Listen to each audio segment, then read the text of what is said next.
Start battle! Hit!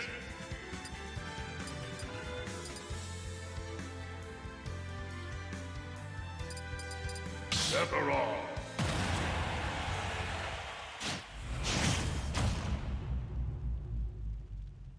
3, 2, 1, go!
Sephiroth win!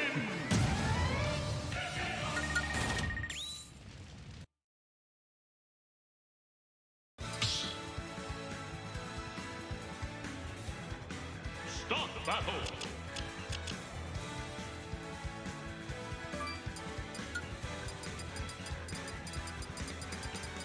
Rolla!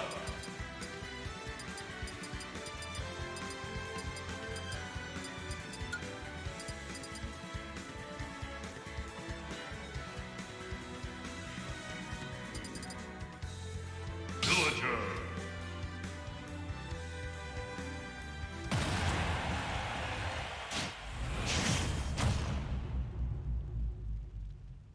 3, 2, 1, go!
Villager wins!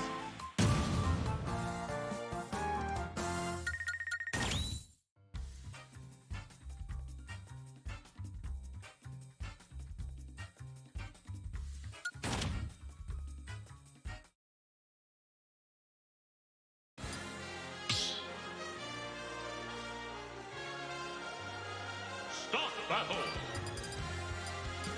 Hit!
battle.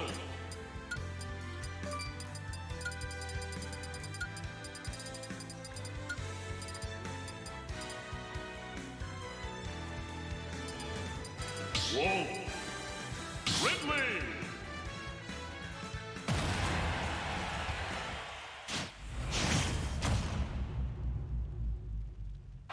Three, two, one, go!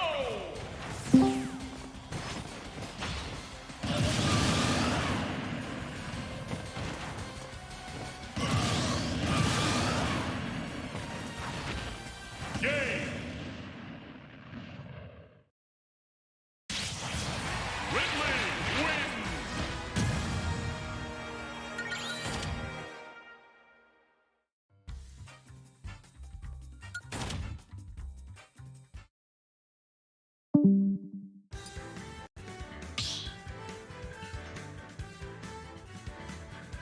Start battle!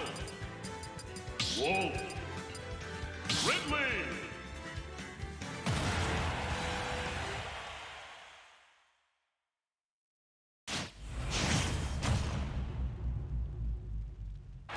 Three, two, one, go!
Game! Wolf wins!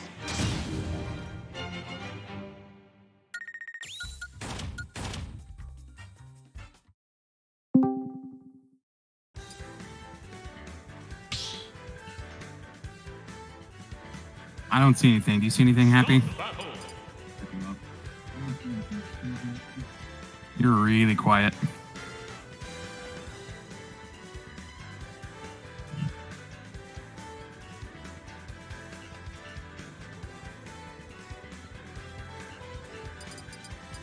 Ridley!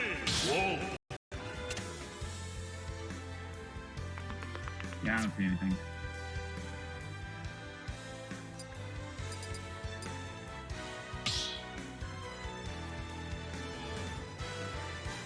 Start battle. Ridley!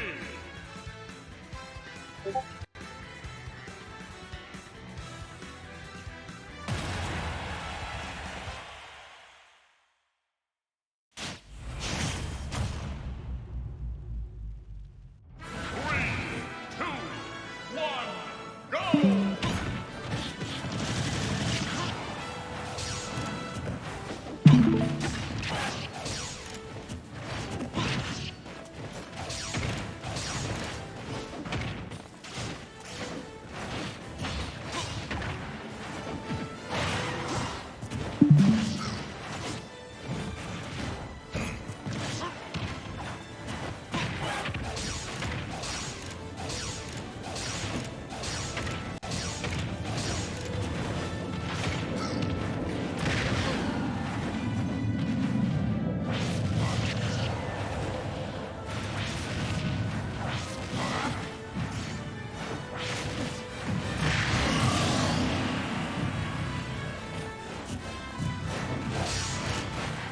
Okay. So, game 2. Hujit versus Rachicha. I've not seen Hujit in a while. I'm pretty sure he's mostly done at S&T, but today he's making a special guest appearance just to mess up seeding. More than capable of taking the set over Rachicha. Based on what I'm seeing is that he won game 1. Rachicha, though, is making this new stage counter pick work for him. He's just using those big Ridley aerials to bait out Hujit's landing attempts. Or just a random F smash, that'll work too. Not getting anything off of that dash attack. I don't know. That was a strong hit as opposed to the weak hit that Hujit just got. No down throw flash, that would have killed him as he is at last stock, but I will be surprised if I don't see that at least once. Maybe he already used it game 1, I don't know. Making sure to make good use of Wolf's Blaster, and then mashing out of the Ridley side B. That is percent differential based, and well, Hujit was at like 16 and Rachicha was at 130, so he was not going to be able to take Hujit across the entire stage there. Air dodges to avoid the up air, but since it was directional, he had quite a lot of end lag. Okay, gets that tech, good. Never want to lose it. Oh, okay. They're just doing smash attacks at each other. Back air almost takes it. Hujit jumps over the fireballs, does not get ledge trumped. Rachicha's just, he's going for a lot of stuff with the, okay, I think I may have gotten Ridley down B and forward tilt mixed up. He was not going for a heavy hit, he was going for a finisher, and then he gets it the third time. 1-1. See if this new blood is able to take a set over one of the old guard, one of the Rolla Smash veterans.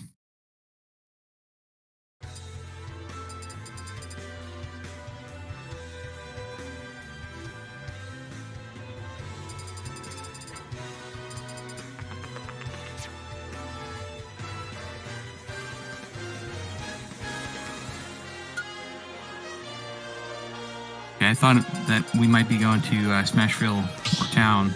Okay. Are they on hazards off, though? I thought Rolla standard was hazards on. Maybe I missed it. Ridley! Snake! Hujit pulling out the snake for game 3. Interesting. I have not played Hujit's snake, I don't think. And if I have, it's been years, so I don't know what he can do with this character, but let's see. Snake, of course, being a high tier, arguably top tier, though tier lists don't matter quite as much in this game as some of the other titles. And also, nobody's agreed. He does have the self-harm recovery worked out. Ooh.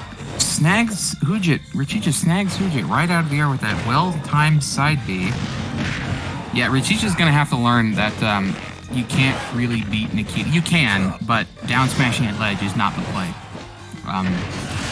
If you're able to, okay, gets a nice back air to finish out that first stock. But if you can get off stage and hit the Nikita without hitting Snake, I forget how much health it has. It's maybe 13%. I don't know off the top of my head. But if you can destroy that. His little helicopter, he will just fall to his death if you don't hit him, because it doesn't reset once it's destroyed.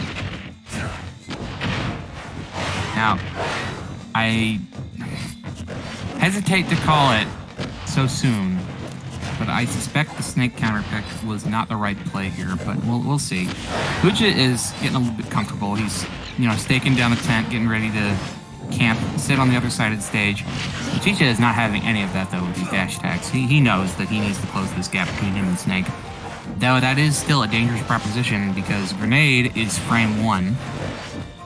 So if you happen to be already committed to doing an aerial, and Hujit happens to press the right button at the right time, that grenade comes out frame 1, you hit it, you both explode. Which is fine if you're tied or in the lead, but when you're behind, you don't want to take trades. Hujit finishing up that stock with a nice conversion into an up tilt there.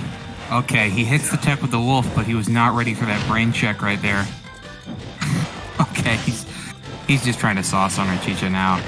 To be fair, though, he is at a pretty significant deficit, so I can see why he'd go for that. I think that was a back throw fair. he's just going for it again. Rachicha, if he didn't know the first time and just happened to get lucky with the DI, Rachicha knows now. Neat little drag down with that forward air, but he doesn't really get anything off it. Then they reset to neutral for a minute before Huja dash attacks Rachicha back off stage. He is putting in work. He's down a stock due to that unfortunate missed tech, but it's not bothering him too much. Obviously, he's not in a great position, but one or two more solid hits can finish off this stock of Rachicha's. Okay, that was a smart F smash. Again, he just sort of stood at ledge there. Okay, I'm almost certain Rachicha was in percent there. I don't know, maybe he didn't buffer. No, okay. Yeah, I wasn't sure how he was going to get out of that situation. He did a little bit of weird drifting there to try to avoid the fair. He would have been able to get a tech. Well, if he had been able to get a tech, he would have been able to recover. But he avoided the tech situation and then did not have enough time to set up the C4 recovery. Rachicha knocking out Huja 2-1. I will admit I'm definitely biased in favor of Huja, so it is kind of disappointing seeing him go down winner's round 1 like that. I guess it's time for him to make a loser's run, but I don't know if he even plays this game anymore, so that might not happen. But good stuff to Rachicha. He's a very solid player, and he's continuing to show out with each one of these weeklies.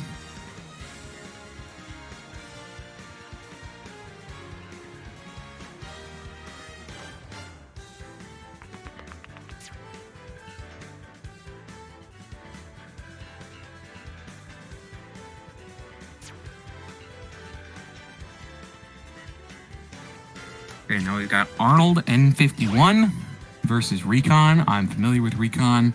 I don't know who he's going to play since he apparently likes to play about half of the cast. Arnold, I don't think I've seen him play before. I don't know who he plays, but I'm just gonna make a random guess here, and I'm gonna guess Villager. Vesselo has been purged from the stream setup. I don't know why I think Villager, but I don't know. I think we just have a couple of Villagers. We will see. Let me pull up bracket here. Take a look at what this bracket looks like.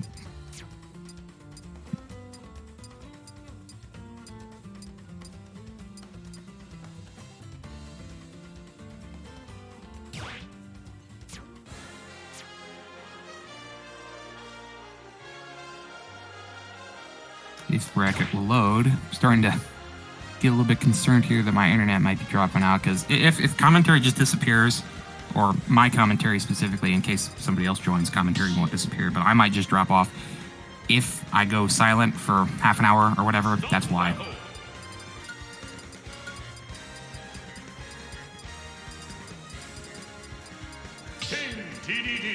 Okay, no, I do have a connection. Bracket just does not seem to be in the mood to cooperate today,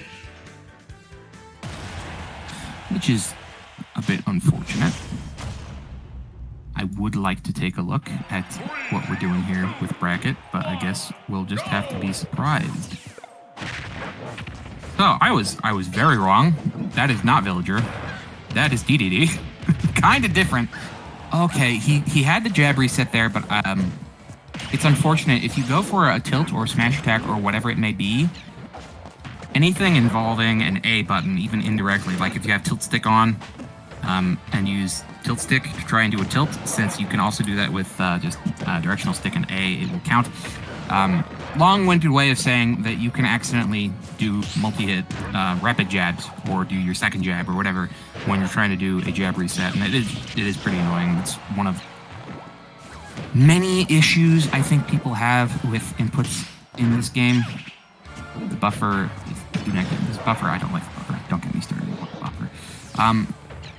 Recon opening up solid lead here, 159% to 60. Granted, DDD is a big character. Still dying. I guess he was right at ledge, and Peach's back throw is pretty strong. Still kind of surprised by that. DDD is the third heaviest character in the game, tied with DK. Only K. Rool and Bowser outweigh the two guys. So, Recon just bullying Arnold off stage. That up B there was not great. Recon, I don't know if he knows this or not, but DDD has 3 different end animations to his up B. There's the one if you don't cancel it, right there, where you get the stars. There's one if you cancel it early, and by cancel, just take the hitbox out and go into a fall animation. If you cancel it early enough, he'll land without too much end lag. But if you cancel it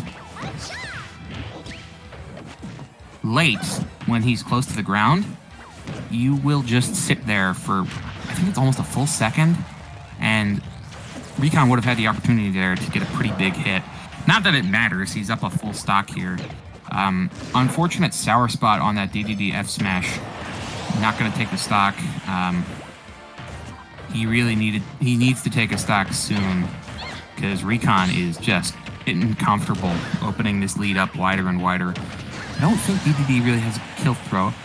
Okay, Recon just jumping right into the Gordo, losing his first stock of this set. However, it's looking like it might be a little bit too late for Arnold here.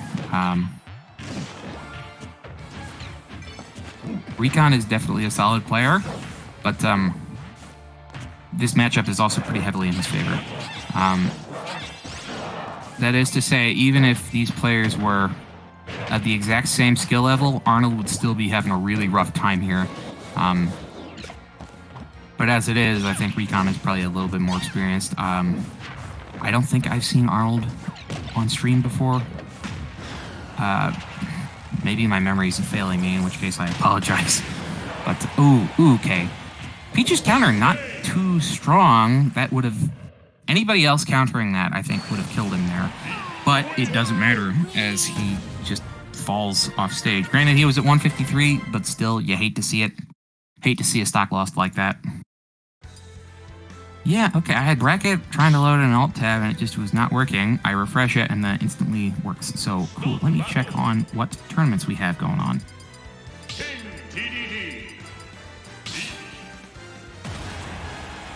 Did I just hear Sheik? I've got the... That's going to be interesting. 3, 2, 1. Okay, I've got bracket open. I will be able to reference that as the night progresses. Okay, I misheard. I did not hear Sheik. I heard Peach. Okay, I was confused. Okay. Yeah, DDD Gordo, very interesting. You can get hit by it a lot.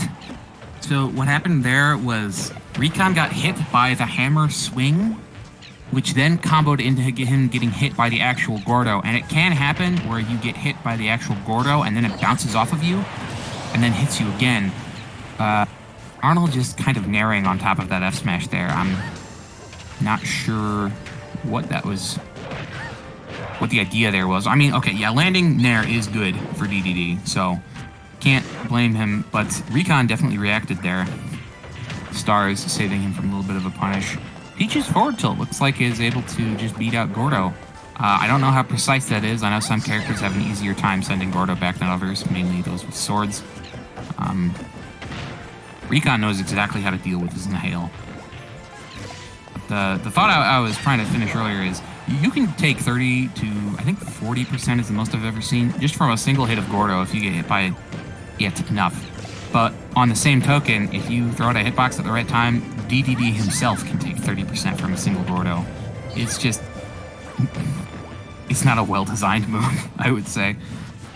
If it could stick at ledge more consistently, and maybe we're a little bit harder to bounce back, it would be... DDD would be a much scarier character in general, but that is not the case.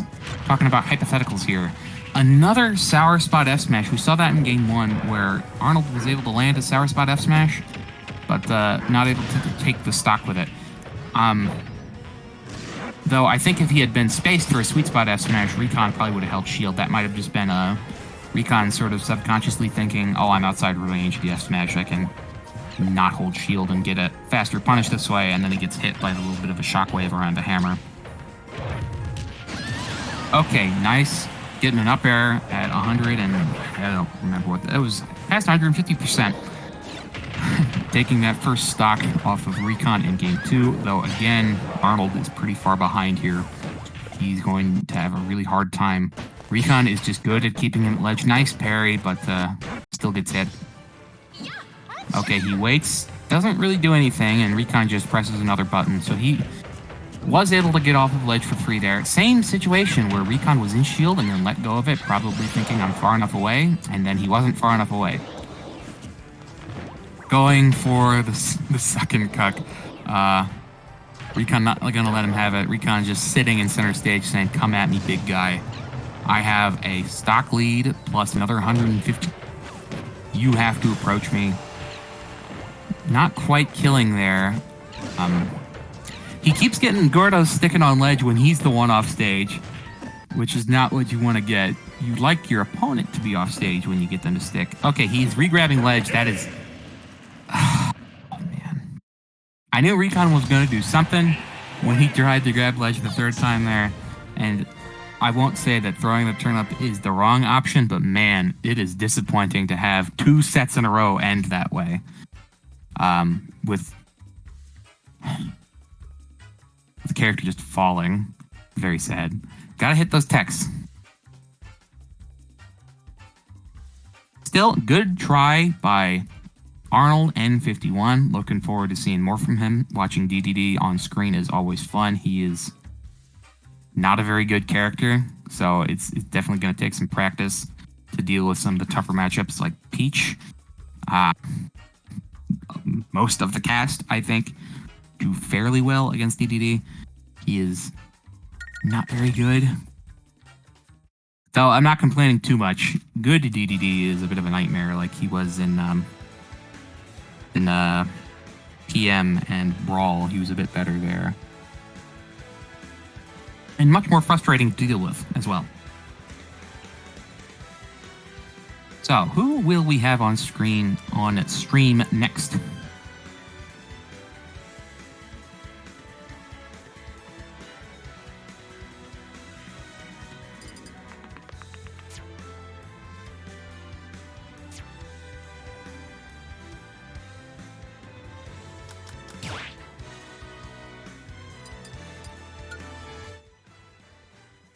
It looks like we don't have Shark Boy entered in this tournament. That's interesting. I know he usually gets his sets on stream. Not this week, it seems. I'm wondering what the bracket looks like, because I think last weekly it was a 24-man bracket. Looks like we got 25 today, so the career fair, which I believe was today, doesn't seem to have done too bad of a hit for the tournament population. It is a bit of an exhausting event, though. If I recall correctly, it was online this year, or maybe it was partially online. I don't know. That might have reduced the stress a little bit. I know it was nutty before COVID hit, so after COVID, it probably got a little bit crazier. People were trying to figure out how to deal with that rather large event, doing it all online. So we've got Hujit back on stream against Ampersand, whose name is so large and powerful it's covering his side of the game count. I love how scuffed the overlay is for this. So Andrew playing Yoshi and Hujit going Wolf. Hujit, back when he played, I believe had a fairly good handle on this matchup because our premier Yoshi and Kazuya and a bunch of other character main, Newton himself, played Yoshi quite a bit. Or at least he did, until he stopped.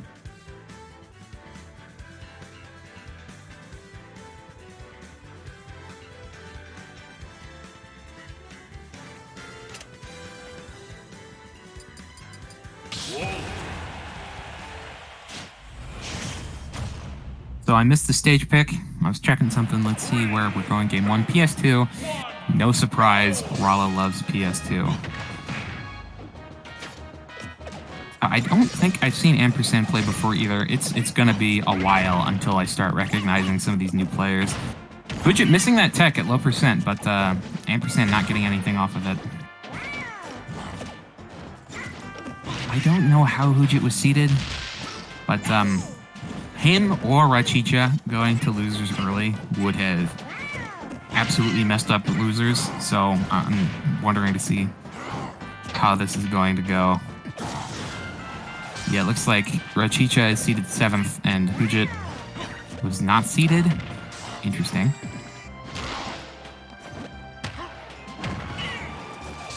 Wondering where that would put him. Anyway, back to the actual set.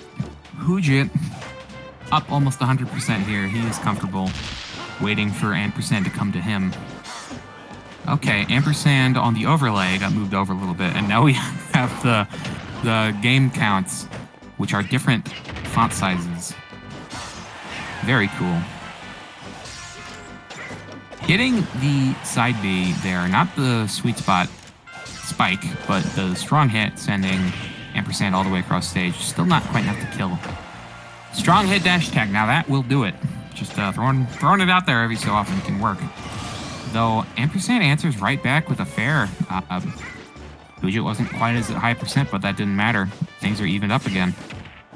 Very cool. So we got, what is this? This is the second new Yoshi with Yoshi Kid.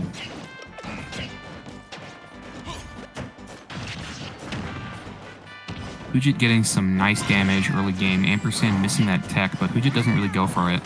Get anything off of it. He wasn't in a great position there. Wolf does not have the best dash speed. So I don't know if he'd been able to cover that missed tech if Ampersand immediately picks an option. And he's just going for up smashes, and he charges that one pretty hard and just gets it. And now he's being a little bit disrespectful. He's not taunting, but he might as well be. Ampersand answering back with 50-60%. The Hujit has yet to answer, and he gets it with an up smash. Of course it's an up smash. This is I don't want to say that he spammed up smash, but Hujit, from what I can recall, back when he used to play this game more with the boys, he definitely liked his up smash. So not too surprising to see him just using it. He has almost lapped Ampersand here in this first game in stocks. Ampersand going for some almost desperate-looking aerials at ledge. He's just doing the same thing, and it's not working. Okay, good. Landing on that charging down smash with fair, getting some 3%. Okay, Hujit is just going for smash attacks again. I'm wondering if Ampersand's going to be able to get something done here if Hujit gets too predictable. Alright, now Ampersand is just saying, I'm not approaching that, and then he runs into one, and two, and three. just going. Oh, he does not care. Great. Very glad to see he's taking this game very seriously. I'm sure he's just having fun. I wish I had venue audio. Reverse Nair. Not really doing anything. Went for a dash attack, and now he's just backed up smash and dash attack again. If he throws this game, I'm going to be angry. If I were Ampersand, I wouldn't be happy too. If I won a game just because somebody was trying to style on me. I mean, on the one hand, yeah, it serves him right for trying to style. But on the other hand, it's annoying. Okay, clutches it. Not clutches it. Finishes it. Stops playing with his food with that patented nice... You know what? No, that wasn't a nice back air. That was just a back air. From center stage, getting the kill.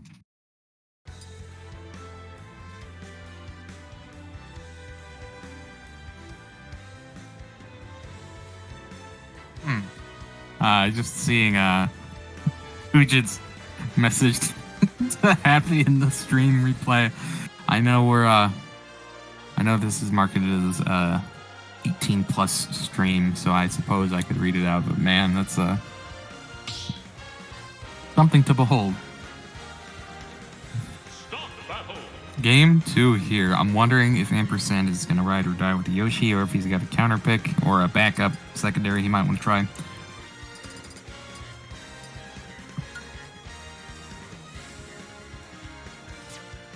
Nope, looks like he's going with Yoshi. Ride or die. Oh no. Hujit, what are you doing? He's going Kirby. There's a little bit of a history with Kirby at Rolla. Our premier Kirby, oh no, has managed to take a set. Okay, he's just daring. What is he doing? Oh no managed to take a set off of Blaze Golden Blade, who is a very obvious top 3 or top 2 player right now. Massive upset. Shook Rolla Smash to its core.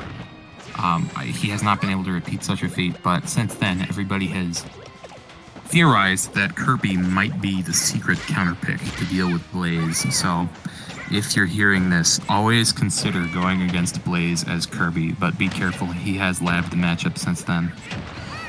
So, if you do go Kirby against Blaze, it's mostly just to be funny other than anything else. I can't actually recommend it.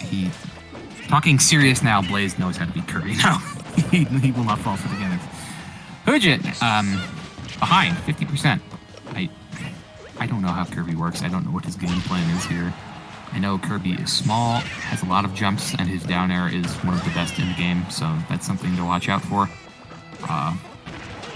It's the copy. Okay. He trades Inhale for slightly different Inhale. Better Inhale. Gonna see if he actually goes for it. I know in Melee, I think it was a 1 in 7 chance you'd lose your hat every time you got... Okay. You don't even have to worry about the chances of losing it if he just gets rid of it with a taunt. No suicide back throw anymore, but he does get a nice back throw fair, getting some nice percent. Man, I thought he would have had time to shield there. It looked like he might have. It was close either way, but that whiffed grab gets hit by that behind hit of Yoshi's down smash, just eliminating Kirby, removing him from the board. Down air coming out just fast enough. Then gets forward air into Nair. Andrew is cooking with gas here. He is definitely putting up a much better fight than he was game 1. He does not want to lose to Hujit's Kirby, which is understandable. He just went for another taunt. Hujit, what are you doing? Why are you doing this? Okay, that was an interesting angle on that up smash there. Gets clipped by the up B as he was trying to go for spike. Doesn't get punished too hard. Then he gets hit by the up smash. Okay, and then he answers right back with a fair. This is even Stevens here. Hujit, though, getting 2 falling up airs and a nice little up tilt, doing almost the same amount of damage as his opener for the last stock, the previous stock. I think that was 27. He got 28 this time, so a little bit better. Getting some up tilts and back airs. He is gets punished. His F smash gets punished by an F smash by ampersand. Showing signs of life. This is not undoable for ampersand by a long shot, but he's got to be careful if he keeps on letting Hujit get this damage without answering. He's not going to be a good place. He's at 120. Bit dangerous. Yoshi's a larger lad. However, a smash attack or a deep back air from... or just a random up smash in neutral. Ampersand unfortunately dropping his shield at the exact wrong moment there. Maybe he was trying for a parry, or maybe Hujit just got lucky and kind of randomly guessed that, hey, maybe time for an up smash, and it worked. Good stuff to Hujit either way, getting game 2 with the Kirby. Curious to see if we're going to get more Kirby later on. I think if he goes up against Blaze, it's almost guaranteed that we're going to see the huge Kirby again. Let me see what bracket looks like. Is there a chance? Wait, Hujit is in losers. So, he would... Okay, Globo and Blaze are on opposite sides of bracket, as they should be. So, for Hujit to fight Blaze, assuming everything goes to seed, Blaze won't go to losers until winners finals against Globo. So Hujit will have to make a bit of a loser's run if he wants to whip out the huge Kirby against Blaze Golden Blade. Perhaps not the most likely thing to happen. I know Models is here, BK Mon is here. I don't know if we've got Yoshi Kid tonight, but any of those three. Okay, yes, I'm seeing we have Yoshi Kid, all of the heavy hitters, and I know Hujit, as good of a player as he is, he himself has said he doesn't play this game anymore, which is not an excuse, but perhaps a reason as to why I don't know if he's going to have what it takes, which is unfortunate, because, I'd absolutely love to see Hujit take Kirby out against Blaze. It would be epic funny, haha, Kirby style, and very befitting of Rolla Smash. Yeah, exactly, Stello. We got to get the Hujit losers run to Blaze. Oh wait, okay. Are we getting Blaze Bowser? The streamer has notified us in the chat that we are getting Blaze Bowser time. Okay. Okay, I am looking forward to this. Perhaps not the most known fact, but Blaze does actually main Bowser, weirdly enough. You just almost never see him bring it out in tournament. It's not... Welcome, fellow commentator. I see you couldn't make it earlier, but I appreciate you making an exception for this Blaze Bowser. No shot we're getting to Blaze Bowser. No, we're getting. Yeah, no, he made a commitment to play Bowser on stream at some point. I guess not today's the day. Yep, we got a couple more people in the chat right now in commentary. I keep getting kind of low in here. I don't know. I think it's gone up a little bit.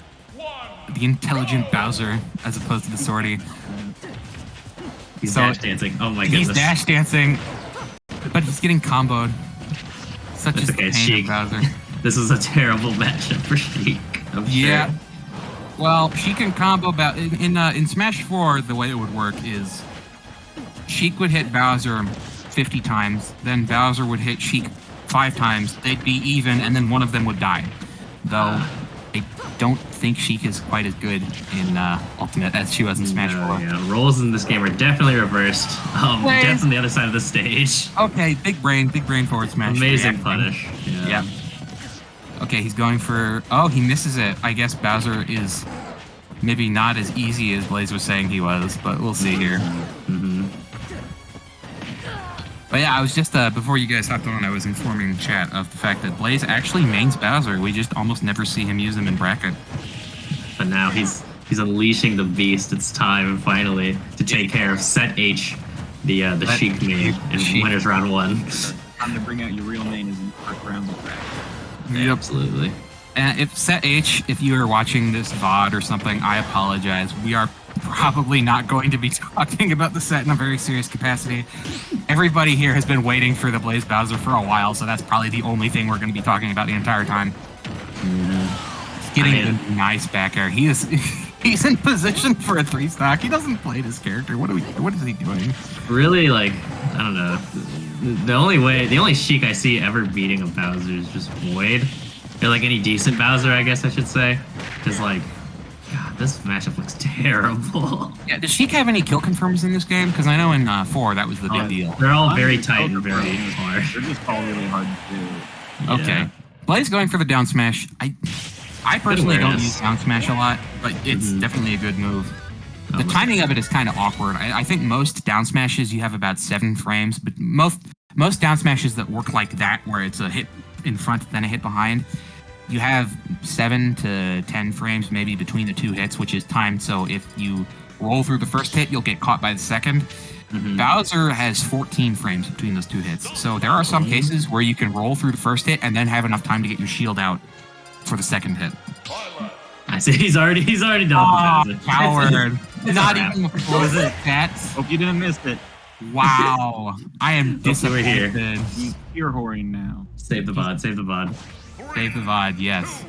He goes for the mid-tier 1 game and then goes straight up the tier list to the sorties. I am sad. Turned the game last week. Okay, I guess we're talking Byleth. Byleth is one of the few non-Bowser characters that I will occasionally play in friendlies, so I know a tiny bit more about them than I do 90% of the cast. Granted, I'm sure it doesn't mean anything, because compared to the level that Blaze is capable of playing. This is looking a lot more doable for Seth. Although I'm sure Blaze actually plays this character, so... Yeah, I don't know if that's a good thing or a bad... Well, I don't know. That says something about Bowser. I don't know what. I know what. It's probably that he has a better matchup against Sheik. I think that's it.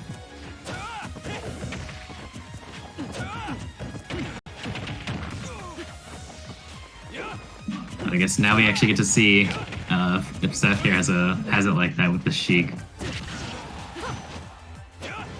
The Byleth forward air and back air reminds me of a slightly watered down version of Zelda's Lightning Kick. It's very directional, Goes straight out. Okay, nice. Getting it with the, I believe that's the bouncing fish, taking that first stock. Yeah, super nice catch. Seth, or Set H, or whatever it is. I don't know which. His in-game tag is Seth. His tag in the overlay is Set H. Maybe it's a pun. Whatever. He is even right now with Blaze. That is impressive. Blaze is very good, and I know Byleth isn't his most played character, but still solid. Yeah. Exactly. That Byleth up air, I know that's good. So, not Blaze starting with it, yeah. Byleth does not have the speed of most of the characters Blaze plays, so he's definitely being around. True. And although Set H isn't getting those extended sheet combos you see a lot, still he's getting enough tips that he's able to open from earlier. Jumps into the up air though to lose that second stock. Went from dead even to Blaze now has got a really significant lead.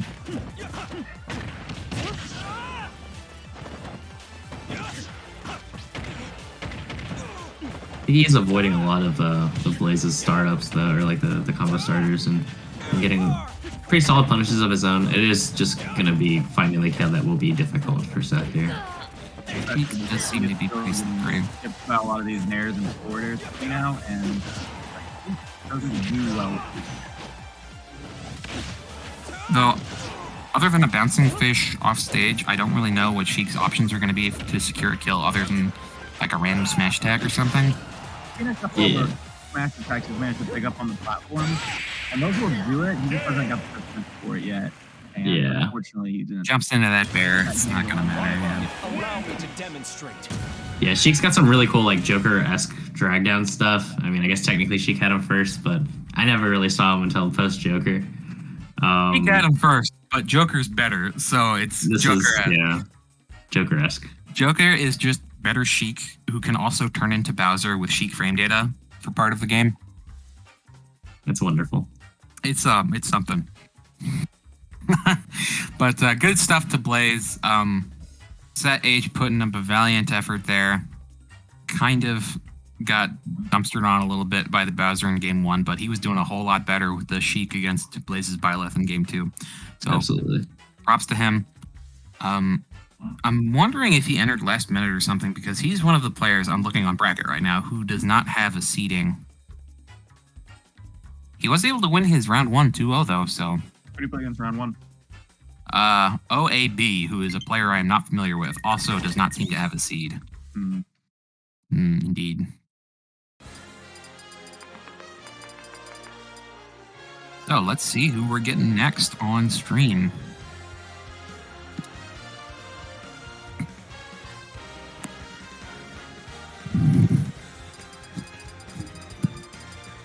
I think I saw that there were 5 setups in the venue.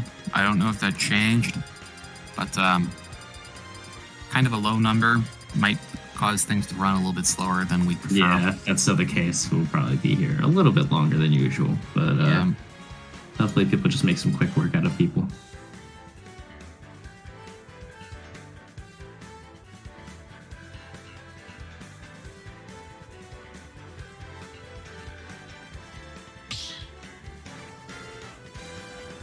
Alright, I'm probably going to sign off again, though. That was fun. Blaze Bowser. Who'd have thought? Alrighty. Then there were 2. That's Yoshi Kid and...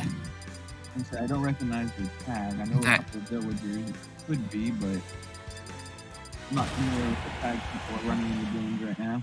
So, looking at bracket, Yoshi Kid 2-0'd BKmon already, and he's up against Aunt Fiona. This is Aunt Fiona.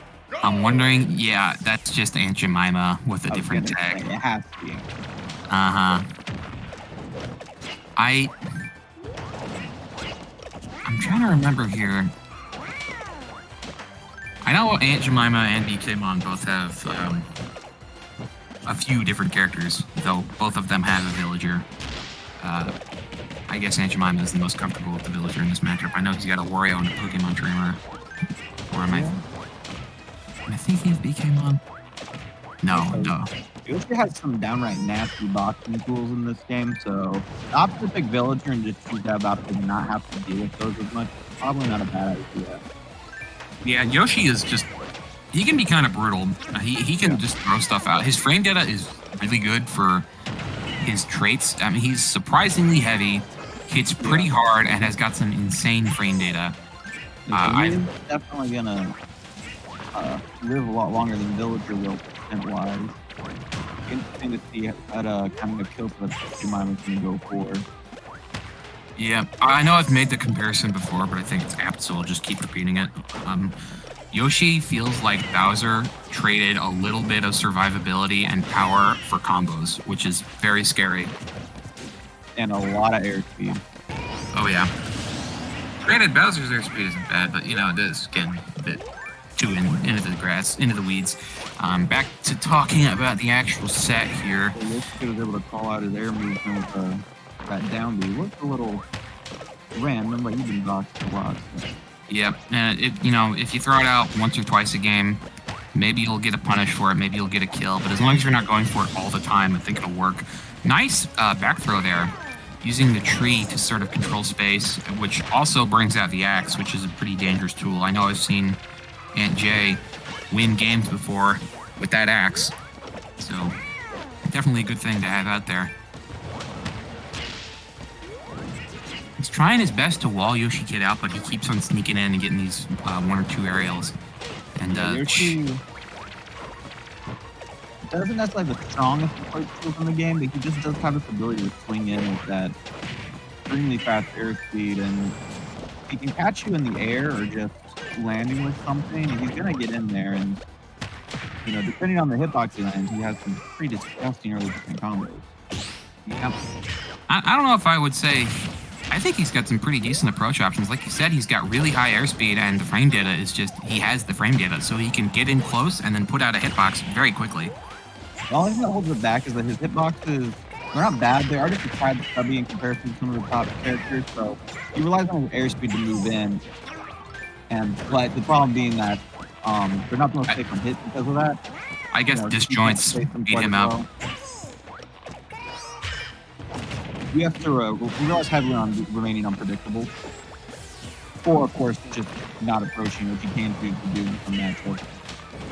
Just wait, bait out movement. One I think he's got to approach with the number of options Villager has to just stay away and keep racking on damage. Aunt Jay going for the axe there, doesn't quite get it. Gets spiked off of the Lloyd. Very nice call out there by Yoshi Kid, but he's at 143%. Now for ledge, Aunt Jemima didn't have his tree up, he just went in there. Though 1 or 2 good hits, another back throw at ledge, something like that, and Yoshi Kid, okay, late hit up tilt, getting it done for the second stock of game 1. It just sits out there for a while. It doesn't really have a weak or strong hit. It just does that. Yep.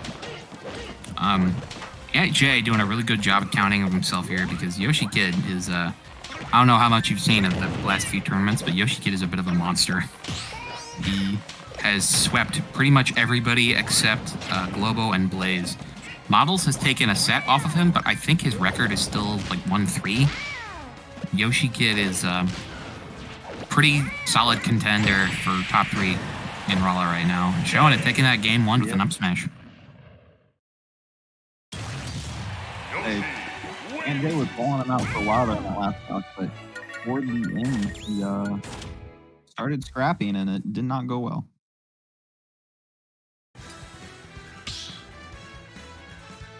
Yeah, Solar. Blaze should have stayed Bowser. We're all very disappointed he switched off of Bowser after game 1.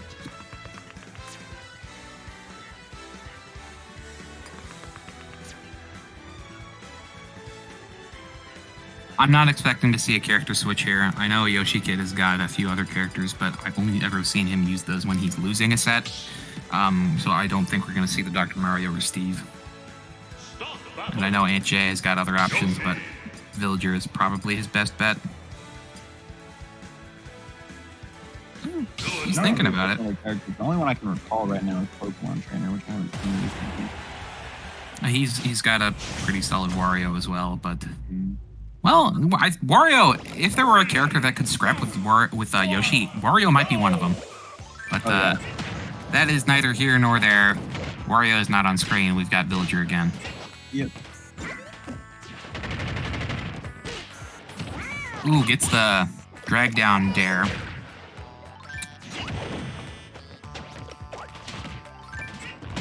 It was interesting that he put Lloyd out and then jumped over it, sort of acting as a shield from below that Yoshi Kid ended up jumping into. Double jump armored through it, but it was a neat idea regardless. Now he's got that tree up. The axe is in play. That's something Yoshi Kid's going to have to be careful. And in spite of that, Yoshi Kid still manages to get the balloon. There's the axe, killing Yoshi at 102. Not quite at ledge, but still a decent ways in stage. Okay. Called out going high, though. That's the second time that Yoshi Kid has gotten that really hard call out with a fair. Mm-hmm. And it was a different one that time, because previously we were trying to ride that word on the stage, right at above the ledge, and this time instead of jumping above it, so Yoshi Kid he was just ready for it at that time. So that's got to be kind of frustrating for Aunt Jay. You build up this lead, get the early stock, and then immediately die at like 85, which All out. Villager is a light character, but still dying at 85 is you don't want that to happen too many times. Mm-hmm. Though he's got a percent lead against the Yoshi, it doesn't necessarily mean a lot. Just 1 or 2 hits in neutral, and that's going to be gone. So he's got to be careful here. He's going for these axes. It's not going to kill, I don't think. It killed. I don't know if he's right at the ledge. Yeah. I think it was 102 before the hit. Okay, going for another one of those fair callouts, but this time AJ does go high. Not getting caught by it this time. Yeah, he's got a sapling on the mobile platform. Ooh. Gets hit by the weak hit of up smash there. Nice defensive Lloyd. Gets hit by one of the hits of Bear, but it doesn't kill him. I think if all of those connected, he would have just his stock would have evaporated. But still living pretty much even percents here. Gotta be careful. More likely to die at this percent. His skill moves or his straight hits aren't going to kill at this point. But Yoshi's back air, up air, strong hit dare, those are all going to kill right now. Or he will just egg roll off the side. Yeah. Okay, nice down throw into axe, and then a couple of aerials. 50%, 55 Quick. coming out. This is he's building his lead very quickly. If he doesn't secure this kill, soon he's going to see this game run away from him. And Villager is not known to be a character who can do a lot of quick damage like that, but he just made it work. Yeah, okay, I respect the normally bullet you ball. see a Villager player when they have the lead like this to sit back and kind of force they want to approach more, but Anjay has turned up the aggression instead and Smells put on blood. 100%. Yep, he smells blood in the water. Yep. I know Yoshi Kid. Was trying to call out some defensive options, and I guess Anjay was ready for that because he did not pick those options. Yeah, from the rather limited number of sets I've watched, Yoshi Kid, once you get around kill percent, he really enjoys just throwing out hits, even if it doesn't always make sense. And you can afford to do that to a certain extent as Yoshi, but you get too comfortable and it's going to start hurting. Though, as I say that, he was just basically pressing buttons and gets a quick 50%. Yeah, that'll happen with Yoshi. With a 2-piece, calls out an air dodge, lands the second one, and you're at 50. Aunt Jay gonna have to be careful here. He's definitely already capable. having the strong read from Yoshi at this point, or you get in like that. Nice. He gets the kill, and he was at the funny sex number. Haha. This is commentary, folks. He securing that game too. Very solid play by Aunt Jay. He made that Smashfield counter pick work for him. Mm-hmm. Just using the moving platform to stay outside of the range of those hitboxes Yoshi Kid was throwing out, while continuing to pepper him with aerials. Very smart use of the tree at ledge too. Overall, good adaptation. He was basically going for the same game plan as I think he had game 1. There wasn't any radical mix-ups in that regard, but he was just more solid in knowing what to avoid and what to go for, and it worked out for him.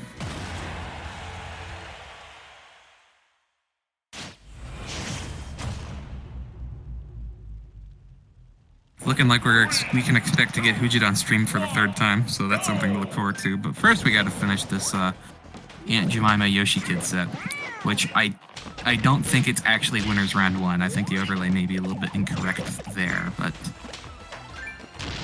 Yoshi Kid switching colors. He likes to switch colors every game. I know he was the Felt Yoshi game 1. I forget who he was game 2, but now he's the Robin's Egg Blue Yoshi for game 3 with the purple Tims.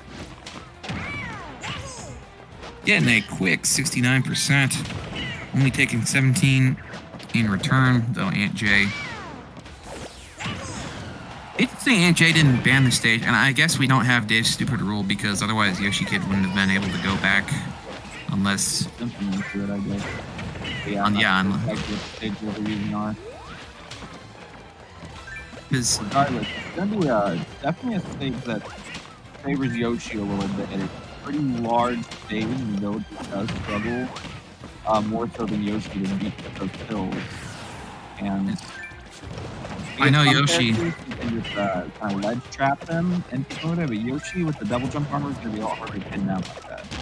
Yep, and Yoshi has just got, like, right there, he can shark those platforms really well. His up smash or just short hop up air, you try to land on those platforms and he calls out your option, you might get hit, and it's gonna hurt because it's Yoshi. So I can't say I approve of this stage pick. Well, Yoshi Kid was the one who picked it, but I would have thought that Aunt J may have considered banning it considering how game 1 went.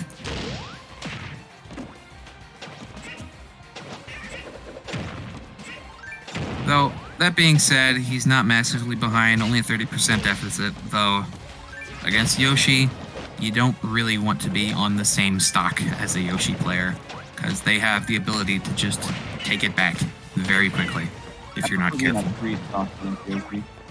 I prefer not having to play Yoshis at all, but can't win them all. Aunt J just jumping right into that weak hit fair.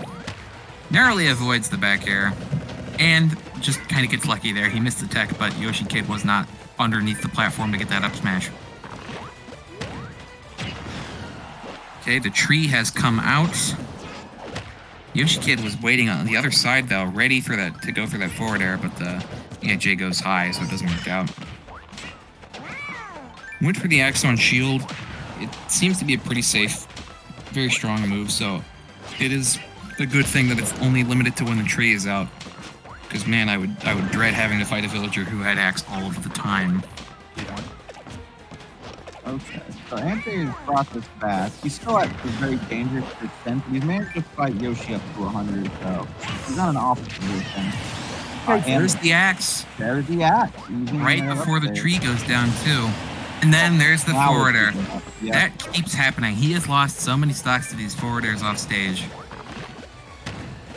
Yoshi Kid knows how to none of them play have some. called out the same option. It's just been Yoshi No. Kid quickly reacting to where they're setting up the recovery line at. Yep, the first one was right at stage level with that Lloyd. The second one was he was jumping, trying to jump. And that third one, he was going low, and Yoshi Kid was just content to follow him out and hit him every single time. Not gonna get that down throw axe. It's just fairly close to stake. Got called out.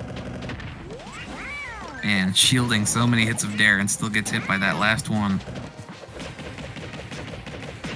It looked like it was safe on shield, but the jab was just out long enough to punish it regardless. Okay, interesting use of axe there. I guess he was hoping that Yoshi Kid would run in. Help him get out of the corner. Yeah. It definitely put a little bit of pressure saying this is my bubble, stay out of it, but then with the tree gone, that wall that kept Yoshi Kid away from him disappeared. Yoshi Kid starting to get a little bit antsy with just running up, doing forward tilts, and falls into the forward smash. Awesome job by Aunt J taking that game off of that set off of Yoshi Kid. Keeping that F smash in his pocket the entire set, only bringing it out right at the ends, caught him off guard with it. Yeah. Killing at 89, which isn't terribly early, but still probably one of the earlier kills he managed to get that set. I've seen Aunt J go for so many forward smashes, where like I feel in a typical Aunt Jemima game he uses more F smashes than he did in this entire 3-game set. But he only used a handful of them, and Most of them were when Yoshi Kid was off stage, as you'd expect, but I think most of the time he just sort of respected the double jump armor and waited for Yoshi Kid to pick an option. And then right there, he whips out the mix-up and gets the kill. So we've got Hujit again and Bosco.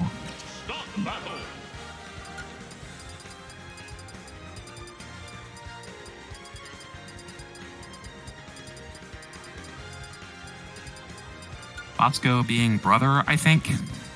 I guess we'll see if Fuji's going to shake off any more rust yet. I definitely was watching earlier, and he was not trying to shake off anything. He was just mashing up smash most of the time. Yeah. Well, he was trying to do some stuff at first and just kind of missed, I think, most of the conversions. He went and decided, you know what I can still do? Charge up smash. Ooga booga up smash, exactly. You know, it's got 2 hits, so it counts the combo. Uh-huh. And Brother going Diddy Kong. I can't say I've actually seen Brothers Diddy Kong. Last time I played on Diddy Kong, I went Yeah, this is not recently. The Brother Diddy is something I've heard of, but not something I have seen.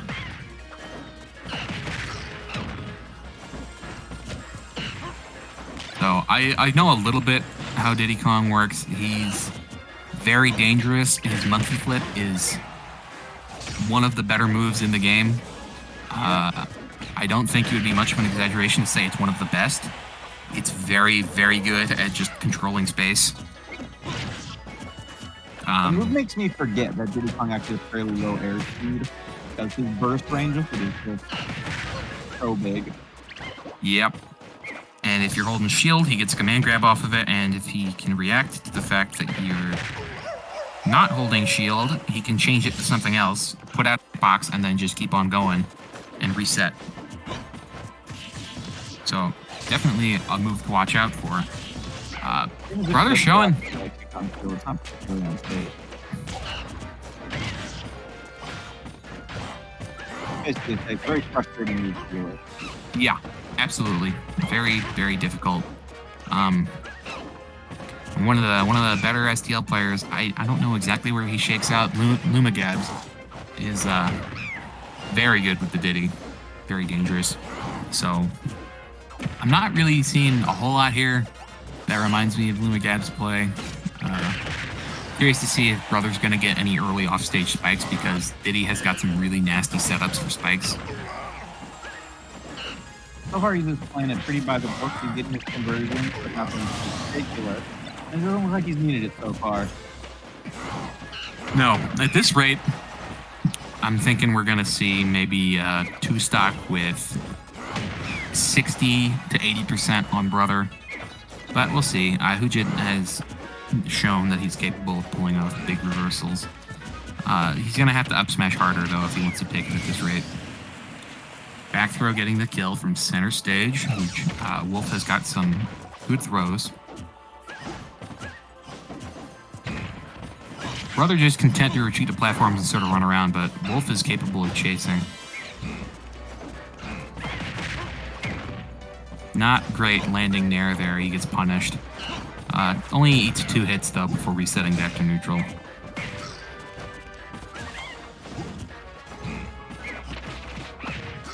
There's that monkey flip.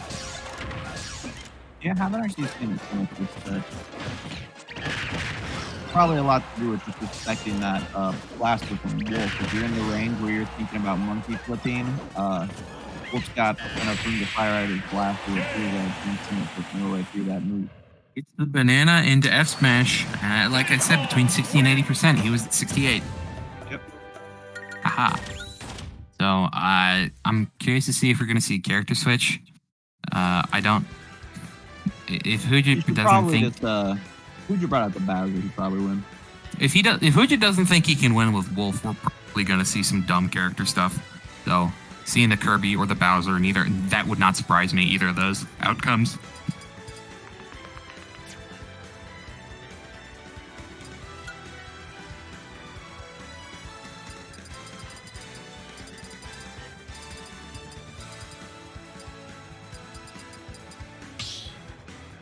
Going to Smashville. One of my favorite stages to play on. Yeah, I miss it. My reading's not smart enough to use hazards off Smashville. I'm sorry. That sucks. It does suck.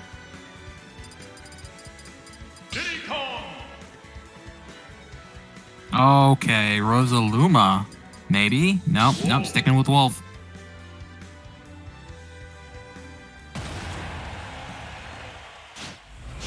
Okay, Hujit has chosen to ride or die with the furry.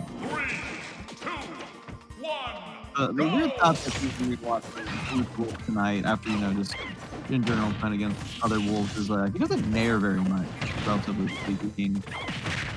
Yeah, he'll throw it out occasionally, but it's mostly like a neutral chip damage sort of thing, and he rarely gets big follow-ups off of it. It's just something he will occasionally do. I'm used to seeing in wolves, they look for trying out the opponent's air movement with that nair, maybe converting it into a dash attack or grab, but mostly just trying to condition the opponent into laying off their strong aerials because they're trying to get the punish on it. Trying to get him somewhere grounded where he can abuse his F tilt, his down tilt, up tilt, which also super fast and strong. Nice. Getting a kill pretty quickly there. Feel it again. Fair dare conversion up. The brother answers right back and even things up. When he came close with that spike, she would have been devastating.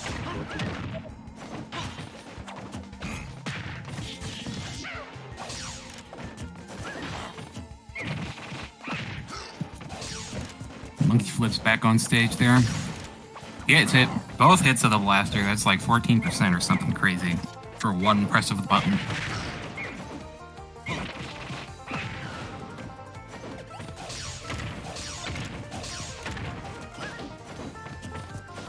I love that. Every once in a while, we'll find I haven't fired my gun in a pretty 4 or 5 times in a row.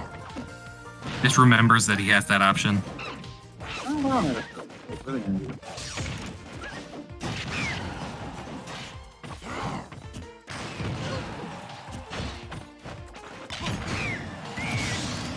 Okay, Hujit has taken both stocks. He has been in the lead this entire game, is what I was trying to say. First. Yep, not a huge lead. Stop him from building this lead and clear off his stock before he starts. Oh, no, he gets the banana pop, though. Banana pop? That's not what I wanted to say. Balloon pop. Balloon pop, yeah. Balloon pop. This is a... Okay.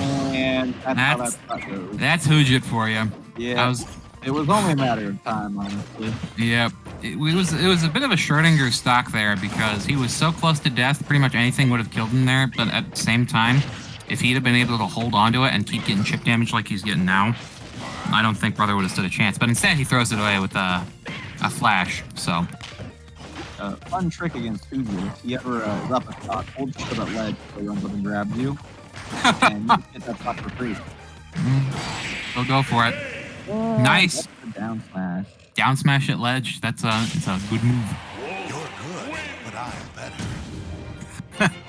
Nice victory screen. Hujit taking game 2. And we're going to game 3. That's why he went for it, because he realized that if he didn't get it in this game and lost, that was his last chance to go for one in bracket. Brother is not a coward for not DIing it on a flash. Shut up, Sean, or Absalom, whoever's saying that. Dumb throw flash is cringe. You deserve it if you get hit by it, but you can't blame them for avoiding it. Pretty sure Hujit just missed. Yeah, he was kind of had some high rage there for going for that. But we're back on Battlefield. Was this their game 2? No, game 2 was just on. Was this game 1? Oh no, my memory is terrible. Probably not Pokemon Stadium because Hujit always bans it, but yeah, I think this may have been their game 1, which is weird because PS2 is the typical starter for all, but I guess you just said Hujit usually bans it, so. Brother was just running at his shield there, and Hujit gave him a roll, but he didn't really get anything off of it. Falls out of up smash.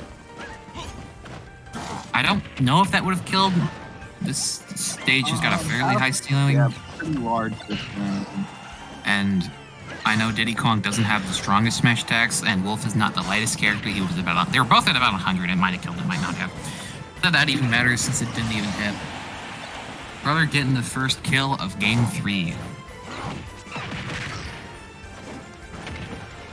Interesting that up smash didn't even clank with the banana and just beat it out. I guess Fujit didn't have an active hitbox. But then ladder. Banana shouldn't clank with hitboxes. I believe it's a transformed item. Oh. Right through them. I did not know that. Interesting. Yeah, that's part of what makes it such a strong neutral tool, and that and how fast you throw it out of shield.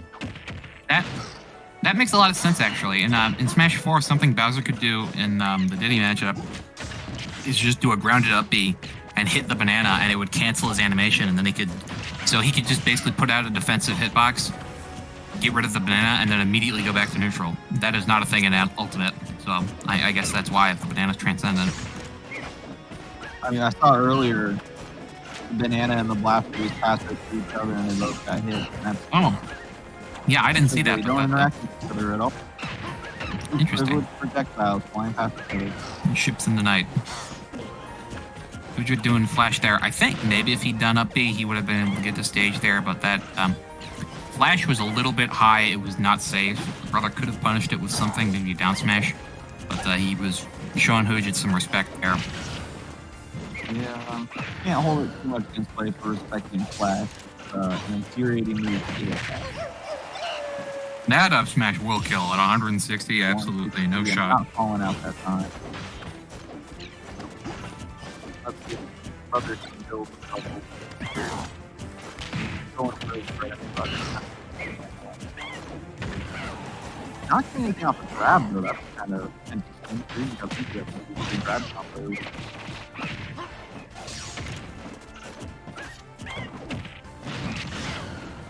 I'm really curious to see where this goes. This game could go either way at this point, but Fujit has got to finish up this stock.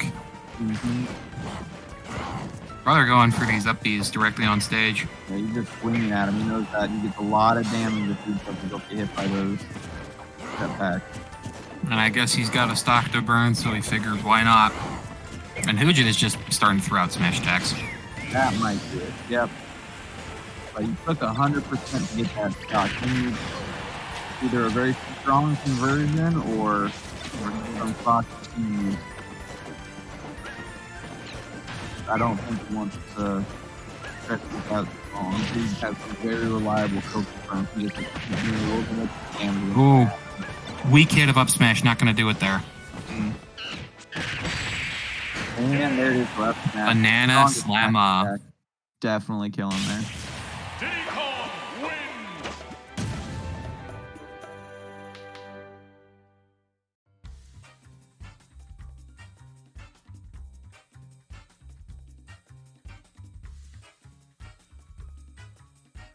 Kak, are you joking?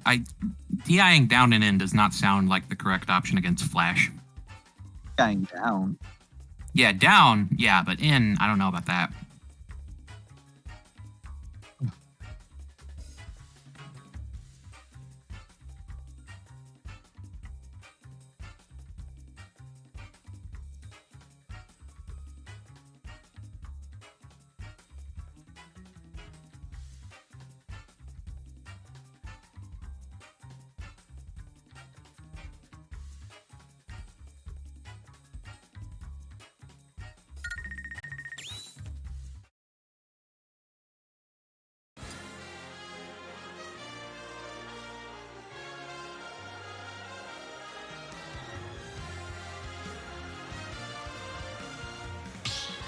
He's a coward.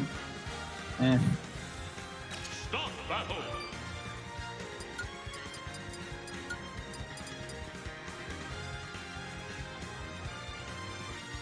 Brother is not a coward. Now, if Fujit had lost his last stock of the set going for down throw flash and it didn't hit, then I would have gotten on board the brother's a coward hate train, but as it is, no.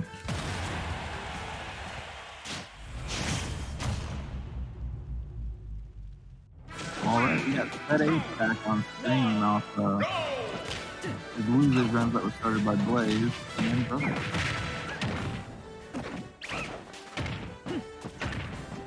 And we have a classic Smash 4 matchup going here. Two of the best players in that game. I guess this is not the stage that they wanted, though, because they are killing themselves. Oh, nope. Brother has Hujit's tag on. Got the Okay. nudes. Yeah, Huja has awful control. So. Diddy Kong wins.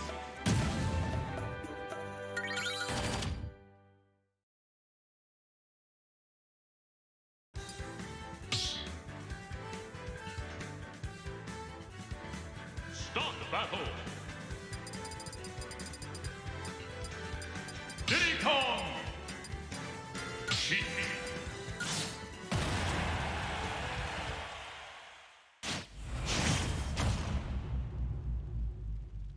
Three, two, one, go!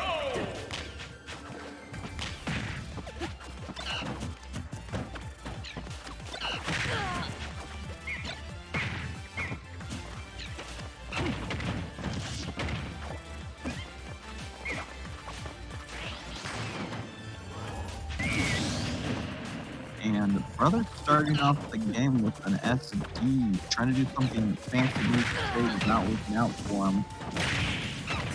Dropping a stock that could be very important.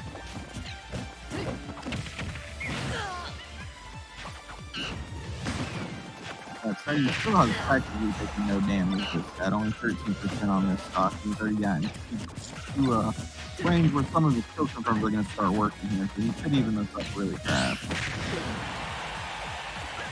Like they are almost trying to S-match him all the way across the stage. He's just so light.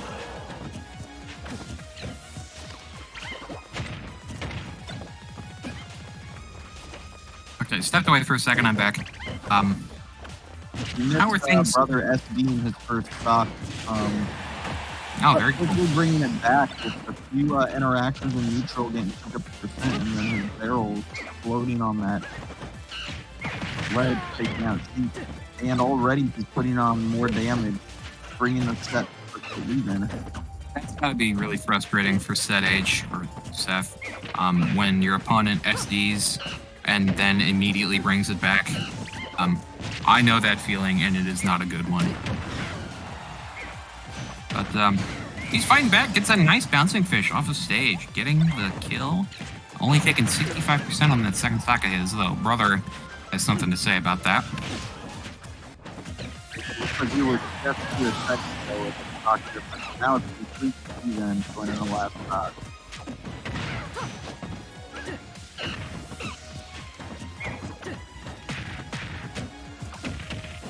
But getting a couple of down tilts, getting a little bit greedy going for that third one there. That's how the game's gone so far. Set H needs to turn it up some if he wants to take this last stock, because unlike Brother, Set H's stocks have just been taken normally and no mistake of his own, just taking. Yep, that's something he's got to be very painfully aware of, the fact that this game is even right now because he SD'd. Is frustrating, to be sure. Probably just running around, using banana pressure shield. Seth taking, just stealing it, which is a bit of a good option. Gets a back air for that up smash on his shield. Not the best, but it does put Diddy in the corner, or did until he gets grabbed. Gets the weak hit of up B there, at least avoiding a punish. Now Brother he's sort of throwing out random smash attacks. Both of them are. What is this? Yeah, both very focused on just trying to secure the kill. Pretty much only picking kill options, but eventually one of them lands one. Punishes that roll with an up smash. Diddy Kong wins. Pretty much just playing the game of choosing things first and miss their defensive option.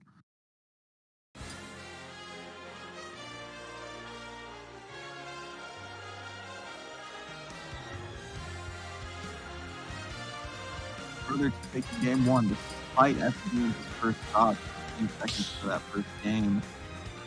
Probably feeling pretty good. Pretty confident he can take the second game as long as he doesn't repeat that mistake, and it won't be nearly so close. Yep. Expecting the same characters, though. It looked like Seth was thinking about Meat Roller for a second there. Oh, okay. Never mind. Switches to Pichu. Oh, right at the last second, yeah. Character swap coming out. 3, 2, 1, go! I guess going down game 1 of losers. Feels like he might need to try a different character to try and make something happen. Yeah.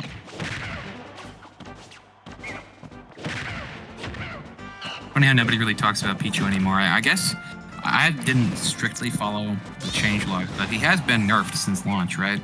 Yes. His hitbox is a bit bigger now. He's able to hit compared to how he was at launch. And Hazard's not on. sure, there was a pretty decent list of changes. The only other one I'm super confident about, and they're playing on Hazard's. Yep. Yeah, I think they're going to go ahead and reset on this one. That's also got to be immensely frustrating for Seth because he had a 100% lead. Yep. And Now he's they going to gotta- have to do it again. Except this time, brother knows what he's getting in for. Yeah. Well, maybe that will just keep him warming up. Well, yeah, I was saying, the only other change I'm really confident I remember that they featured was they weakened that F tilt a lot. It used to be an extremely powerful kill move you could just throw out, and it still kills, it just kills later now. Not the busted move it was when the game came out. Start the battle! Diddy Kong!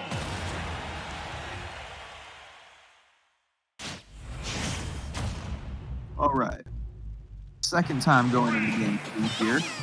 1, go!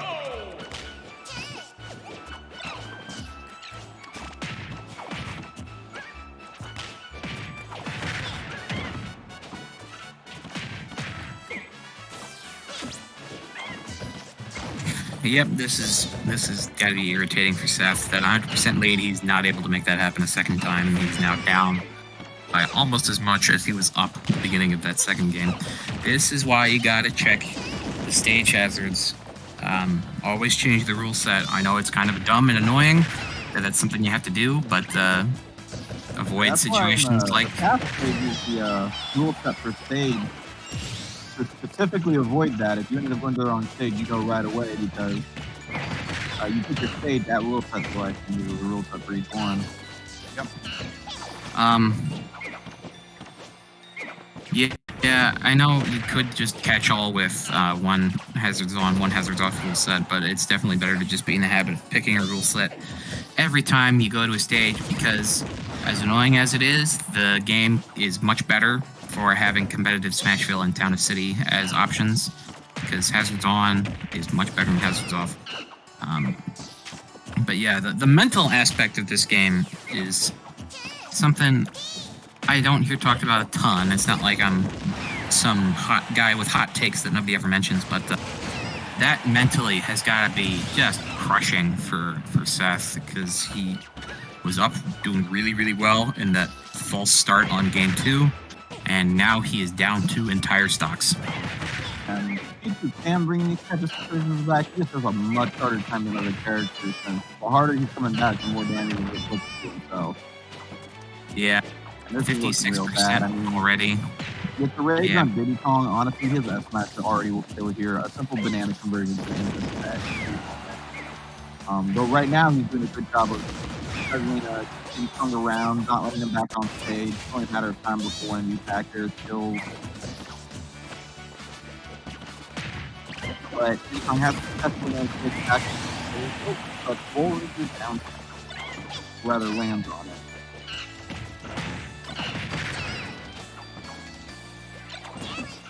Each two at 100%, kind of like being any other character at 150. Pretty much, Gray News start killing after that kills.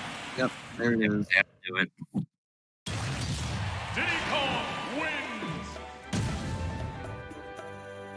Unfortunate. Would have been nice to see how that game 2 could have played out if he managed to have that lead he had the first time they played, but unfortunately, not destined to be, and Brother's going to take the set 2-0. And Brother is a super solid player. Props to him for taking that set. I think he's either top 8 right now or just outside of it. So it's not surprising to see him take that set. It's just I'm repeating myself, but the mental damage restarting a game after getting a big lead like that. I know I've been in brother's position there where I took a huge amount of damage and then realized the rule set was wrong and got to just restart for free. It's a bit of a windfall there, so it positive mental for brother and then damaging for Seth. But enough about that. I'm wondering who we're gonna get next. Like Globo's there tonight, isn't he? Yes, he is. Which It's only a means matter of time before he pops up on stream. I don't see him flipping through bracket without ever showing up. yeah, I think next we're gonna be looking at Globo versus Aunt Jemima. Oh man. Mhm.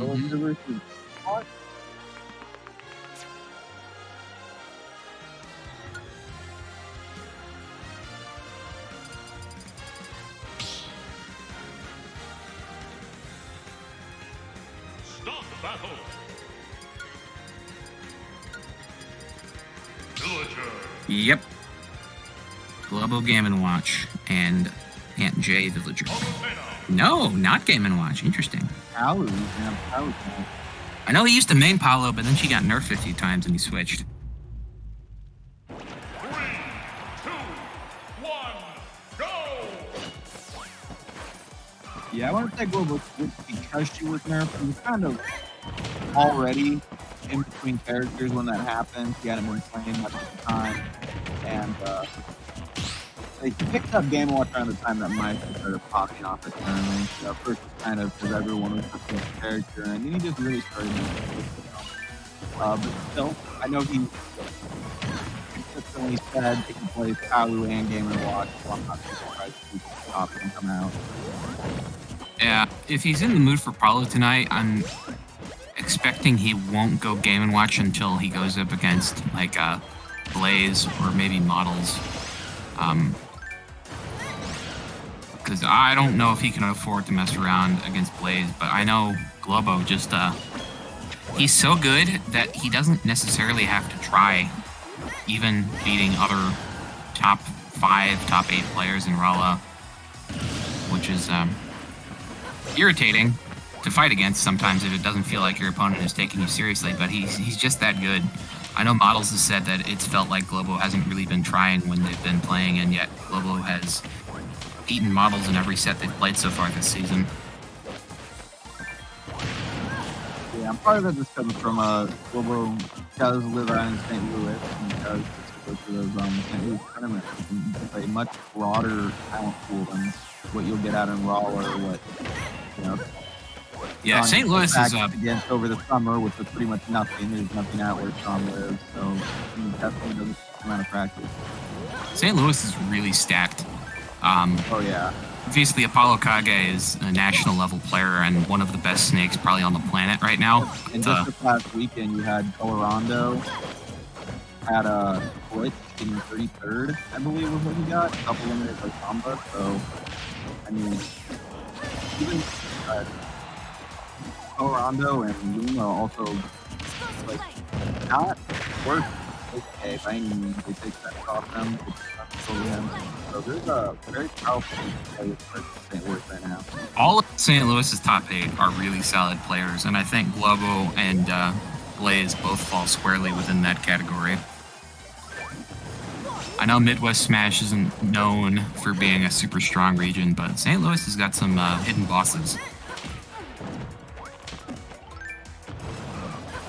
Right now, Globo pretty much lapping into my percent still on his first stock. Although Yeah. it is kind of that one, although I can't really call it drop stopping if your opponent up at 132. Yeah, I don't know what that was. I don't know if Palutena could have done anything about that bowling ball there. He did try for the explosive flame, but then he just sort of fell to his death. He So faded back to avoid that bowling ball and just kind of realized that too late you didn't have the resources to actually call as long as he was trying to there. and then just fell. But still up an entire stock. Yeah, He is. I don't think he's sweating it that much. He's not sweating it. Yeah, this is winners semis.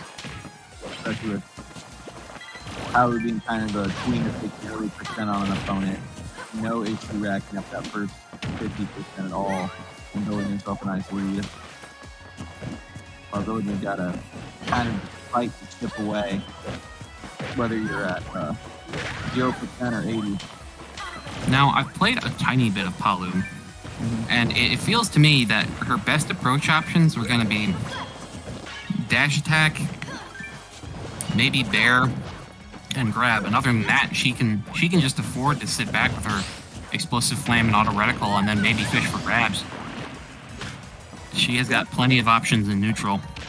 Dash attack and back are pretty much uncontested for. If she gets close enough, she will beat out Villager's aerials.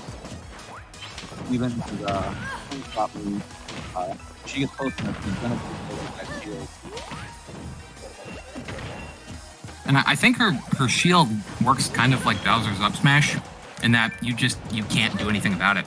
You can hit it. That hitbox property is going to be called trample, and it does not lose to other hitboxes. It goes over them. Okay. But it's not like a transcendent that goes through them, it just goes over them. Transcendents don't interact with other hitboxes until they hit a hitbox. The trample ones will actually interact with that hitbox by using it outright, or if somebody flag when they hit it. Okay. Interesting.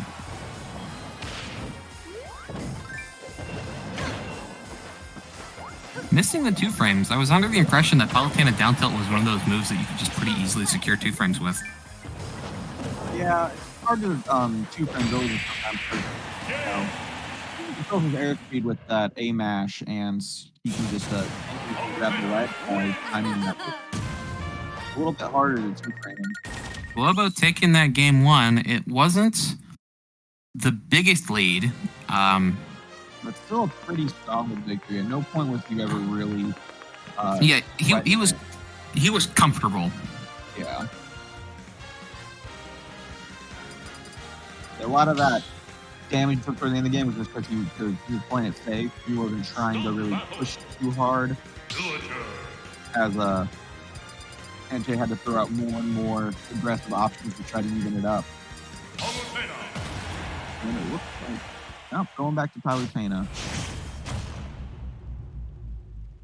3, 2, And gonna be on Smashville here, taking advantage of this rule set in the stage. Down throw bear. Pretty solid option. I'm wondering if that was an attack cancel bear or an IRR. Because I know how to do attack cancels, but IRR, I think it's a frame perfect input, and that's just a bit too much for me. Frame perfect. It's a fairly tight frame, but it's fine. Okay. Well, the only method I know of for doing IRR is to turn around and jump on the same frame. So maybe there's another one I just don't know about that's a little bit more lenient.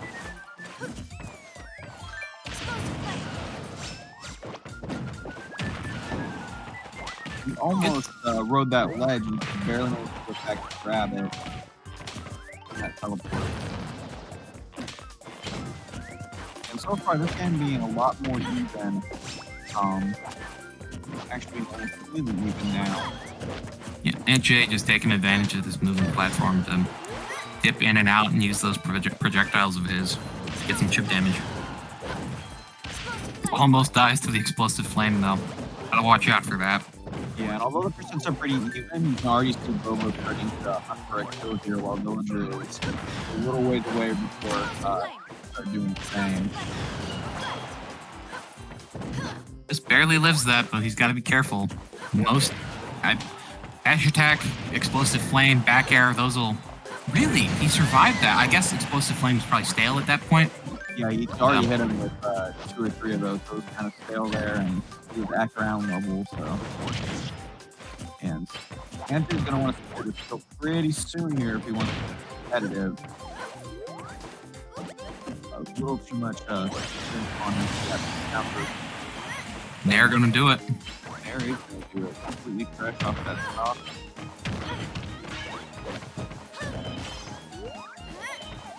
But still, this is looking a whole lot better for Aunt Jay. This game too.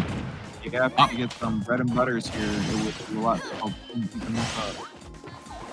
And not getting hit by that Nair more than once. That's something he knows to avoid.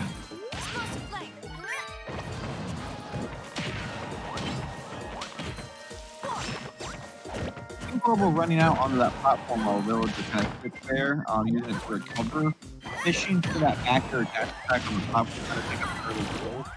And knowing Global, it's only a matter of time before he gets to pull that off.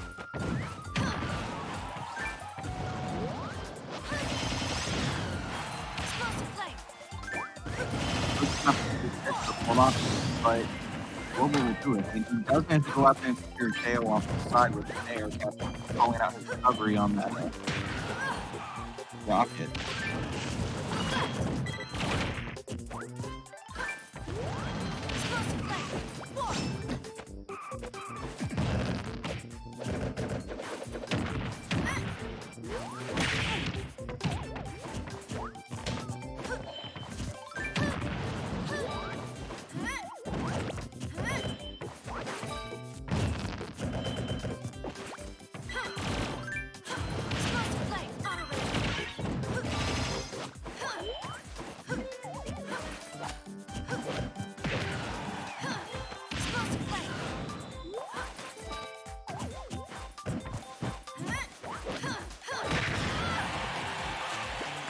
Ooh, almost securing a KO there. Had the triple turn, it's not quite enough. But Rolla's going to try to avoid that bowling ball and end up dying for being trapped under the stage. That's right, Anthony's already taken 82% here. It's going to be rough.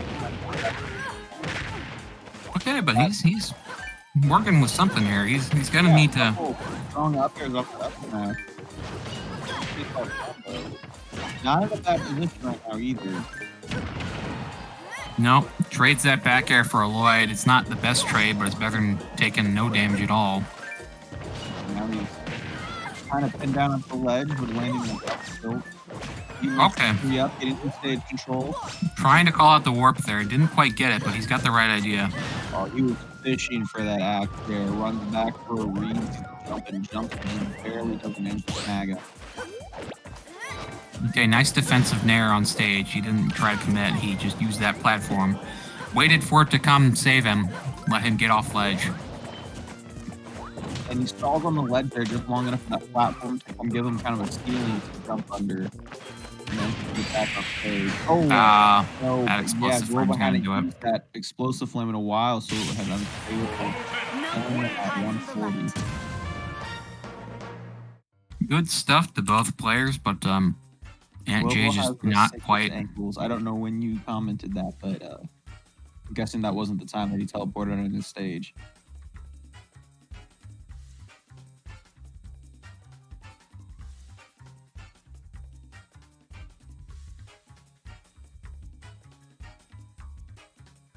That would be winner's side, so we should be seeing more of Aunt J still tonight. Yep. Now I'm wondering who we're going to be seeing next on the stream setup. Haven't seen Blaze for a bit. He's still in winners, I imagine.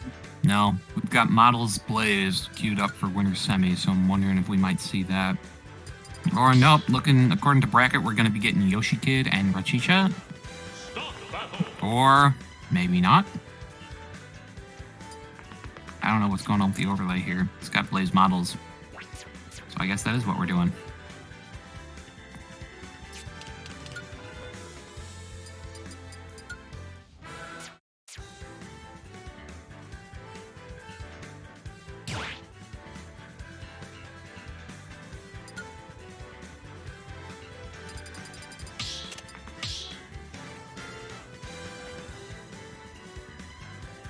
Start battle.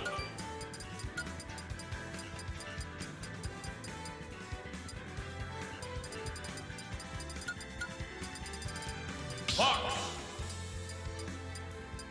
Roy.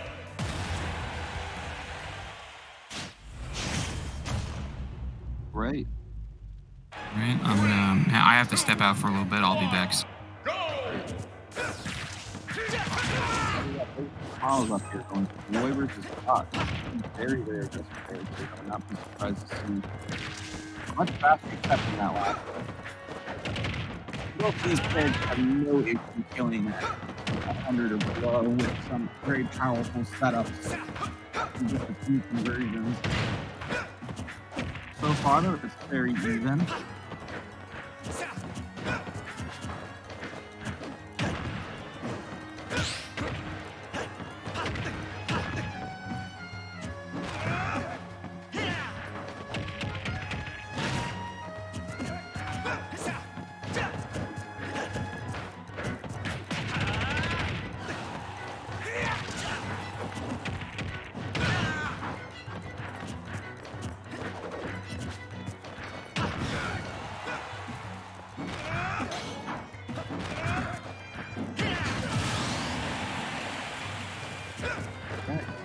Well, taking first blood here, calling out a normal bit of that.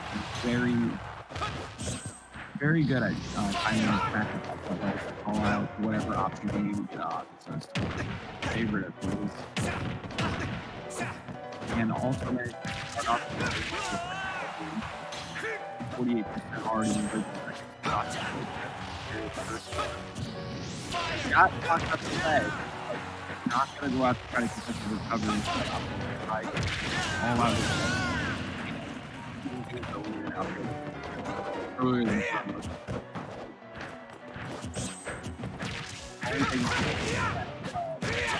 already out up off one combo, so definitely not behind.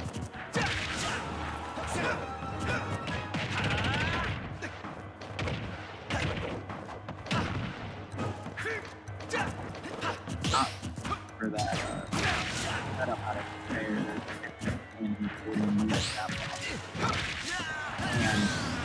one carry off of an air into a grab there and he's taking the lead. And now it's just start pulling the lead. Early percent combo, the grab, it's a real side beat, it's already about 42%. And depending on what kind of read he did, that's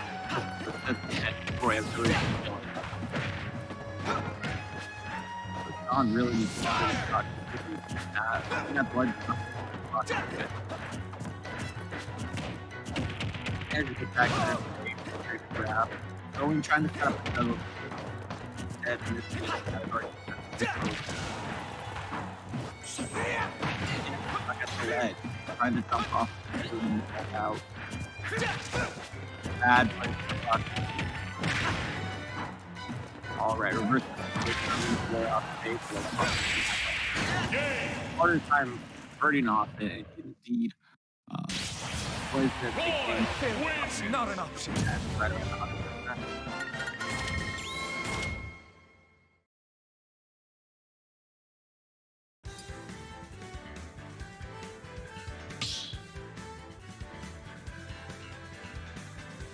Start the battle.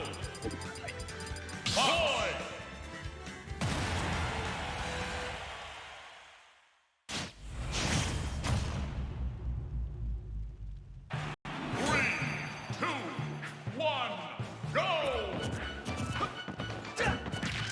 The running back PS2.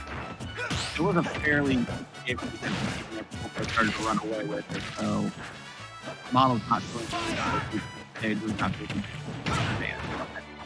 But right off the bat here, PlayStation an early lead off on the first field plays. He gets Sean on his back foot.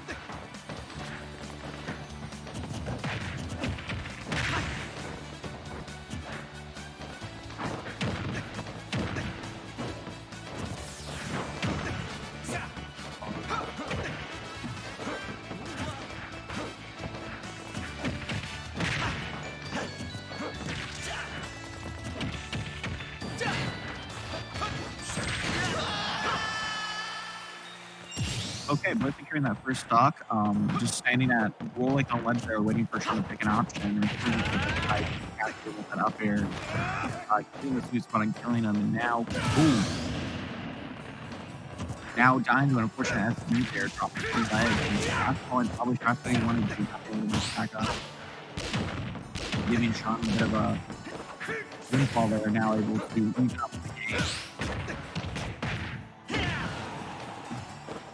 Sean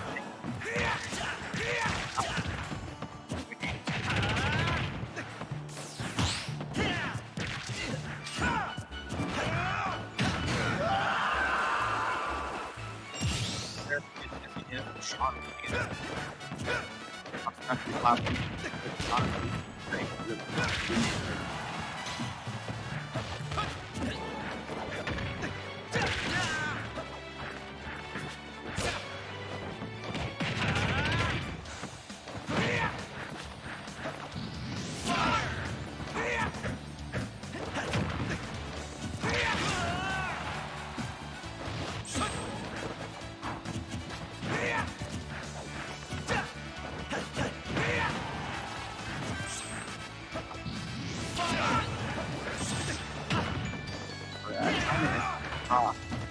Students are going to compare a lot of the recovery time you use them to the hard spot and instead secure it with that side B.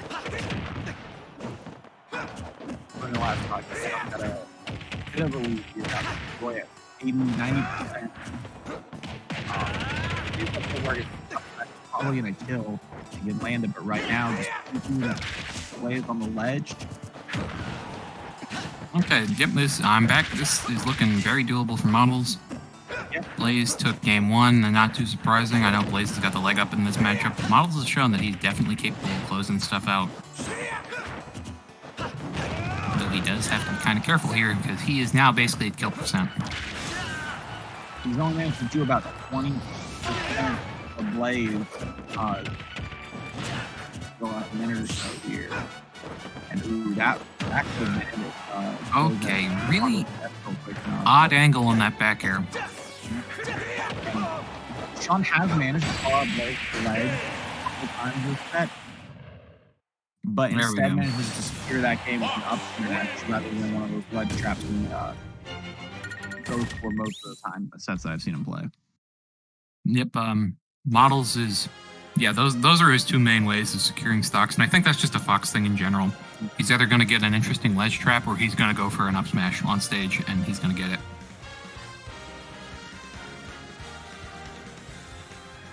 And I've only seen him manage to actually land one of those smash tackle ledge once so far. Blaze has done a very good job of mixing up his timing to avoid those. Ooh, Northern Cave. All right, going to a much larger cave than we've seen in the first two games. Interesting choice too. I know that Roy can get some extensions on those platforms to go super early. But those are also a couple other options for Fox to recover on too and get more ability to mix up in recoveries. Yeah, I haven't played this stage a whole lot. It's basically Kalos minus the walls, which is one reason that it's not my favorite. On the ceiling thing, I'm not sure how it compares to other stages or how tall the ceiling is, but True. That is a valid point. Why I played my pick that might let him live up smash longer because it does have a higher Although I'm guessing it's mostly just he wants to use those side platforms for extension. He can get it in there, on and into techniques on the platform, call it out with an air, or I think that Fox has a very good advantage. Blaze getting back on stage with that roll there, but Model's definitely fast enough to react to any of those ledge options, so Blaze has got to be careful in future of not getting too predictable, doing the same thing over and over. Ooh, that was a really smart side B to get in position, but he just wasn't quite fast enough to get that down smash, and he gets punished for it. Blaze reacting very appropriately with the side tilt to make the Fox go away. And Fox could even this up very quickly though. Any up smash wouldn't stop. Could be the Blaze extending the lead here with that. Quick combo at the ledge and now Nice parry down smash. I've noticed Blaze really loves falling up air. He just went for it again right off Angel platform. He has gotten so much percent. It's a Roy aerial, which is already kind of hefty on its own. But it's also a really good combo starter. Really strong combo.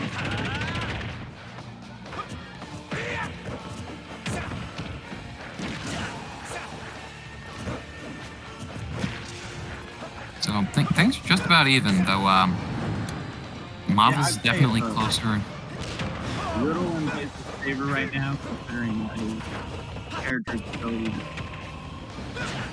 kills compared to Fox, but I don't think that that's either of these characters land a conversion at the same time. There's that Jer. That'll do it every time.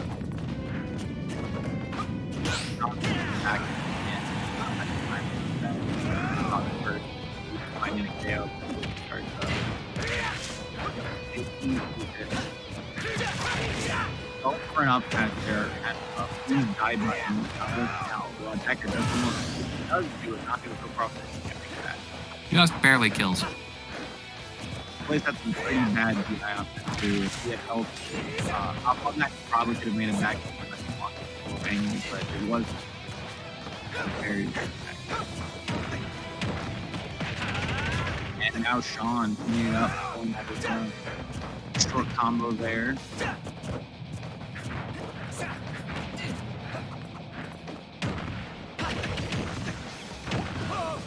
What nice conversion off of that fair into an up air. If this were a battlefield and you have platform to land on, there's a good chance he could have extended that into it. And there he is trying to call out that get up with a forward smash, so he's rolling through it. This would definitely be interesting if Blaze gets knocked out a little bit early here. Really, he rolled. He could have gotten a grab for free there, and I know Bucks isn't going to kill, but he would have at least been able to put Blaze off stage and get a second to breathe, but instead he just sort of rolled away. And man, there's the Jer. That is so dangerous. Hmm. Now the true battle begins. Yeah, looking at it, I think that's an IRAR.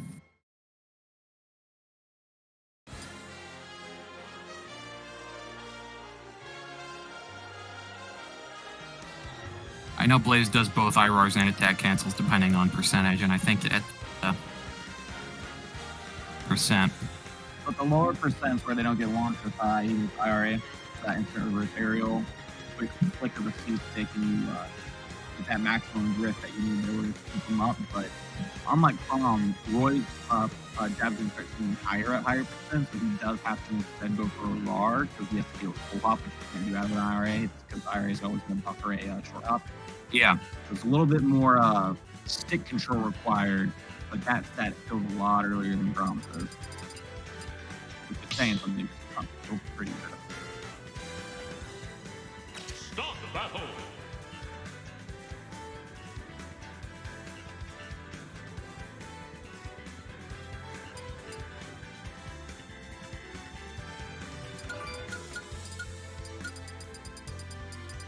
Boy. Alright. And it looks like Global might just be feeling probably pulling out for the second time here on stream. Against Blade. So much right here.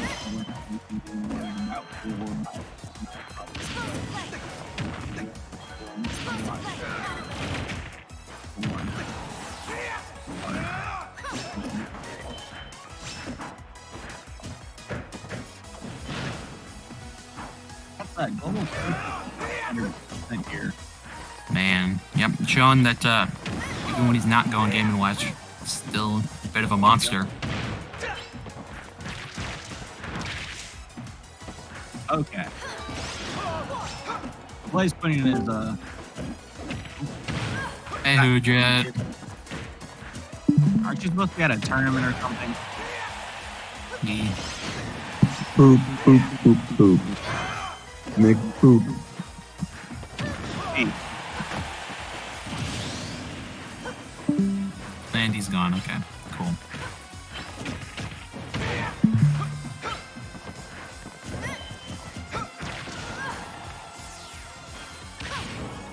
Yeah, Blaze just standing there. He knew that explosive flame was coming, he didn't care. oh man, and missing his air there after Brandon put in the last game, and there he really could have used that KO.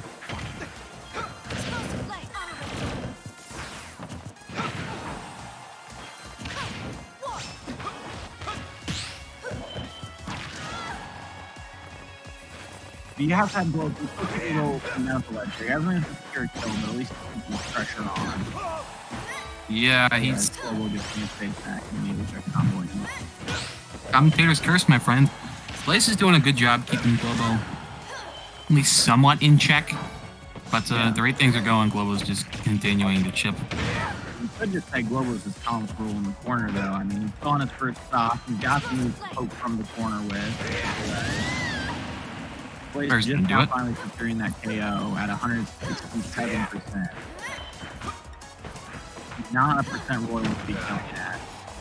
Still, he's only behind 80, which is not good, but it's not undoable either. Okay, two strong conversions he could even stop, although landing those conversions from Globo is not going to be as easily done as it is going to say. No, Globo does not make things easy. But Nice, little- Be pulling it off. Got 50% on him. Have to take in a strong hit from speed tonight. Ooh, Globo going for the roll behind grab. I would put Blaze in a dicey position. Not going to die to a back throw there, but he's going really far up stage. Yeah, Now the he's Globo's back- gone for it once, though. Blaze is going to be aware of it maybe happening again. Deep nair off stage, not going to do it, and Blaze manages to sneak under that second one. Both of these guys just going off stage after each other. They want this kill. There is the back throw going to do it. Pretty much where they were after the first shot. See if Blaze can do a better job of securing a kill faster and bringing this back to even shot. Only one in there off that. Very, very lucky for Blaze not taking 3 of those, which you normally see. Yeah, I know they made that harder to combo with, so I'm wondering if that has to do with the fact that Globo's only been getting 1 or 2 nairs at a time.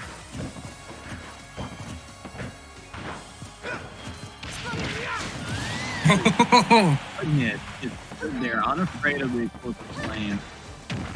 Nice F smash on reaction there. Gonna take that stock. Now in the corner, and great now, landing in there. Great. Oh, he's trying to end.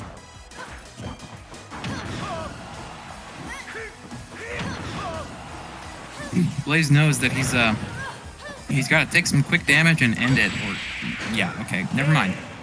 Jumps off of ledge, gets smacked in the face with a shield. Too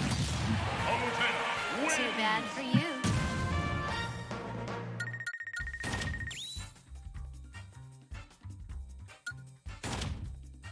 All right, and is this a best of 5 or is that not in detail finals? Oh, This left, so it looks like it's the best of 5. I mean, yeah. That was only game 1, I thought, right? No, I was getting 2. Oh, okay. Thanks. I could be wrong. The overlay obviously hasn't been updated, Yeah. but this is definitely winners finals, so it is best of 5. I have been up since 4 a.m. So Ooh, I wouldn't count on me having any sort of great memory. well, fair enough. I mean, I know Models and Blaze are usually the guys who update the overlay, and I think they are both in sets right now. Yeah. Blaze contending here off stream, and I think Models is taking on Yoshi Kid in Users Quarters. I'm kind of trying to game so and pretty even so far, which is the improvement for Blaze. Definitely beginning of the last game, kind of getting packed around the stage a little bit before we started getting No, Globo getting that gulf is getting wider and wider. Blaze needs to do something. He's been really good about reacting to these explosive flames, and I know from personal experience at least that those can be kind of tricky because it's not super telegraphed. I know she says explosive flame, but if you're not paying attention to what Palutena is doing, it can be kind of difficult. You know Because what? there's- Not a 3-0 punch. Narrow error got And,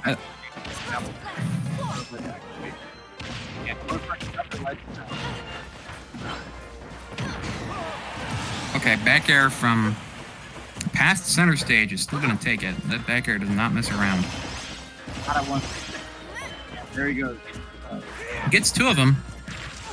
Even with a decent chunk of rage, he was able to get 2 of them. That'll do it. Yeah. Stronger than Cloud's cross slash.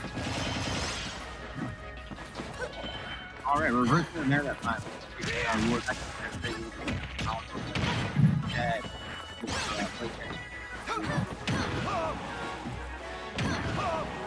There's a dash attack coming out, calling out anything on a landing that's not an air dodge. One of the best in the game attack. Oh my Ooh, God, I hate that. I don't like that. Robo knows dance around. I think unless Blaze plays out of his mind, And gotta stop. I think he's twice in a row with back air there, which if that's the case, that's really impressive. But maybe he just caught him as he was coming out of teleport before he grabbed ledge. But either way, good stuff by Blaze. He's going to need to play out of his mind here. Otherwise, he's probably going to need to be thinking about where his counter pick is going to be for game 3. Apparently, Blaze opted to run around the stage. You can catch the rope. Run up. Oh my goodness. At the Skittle. Still enough to protect him, though.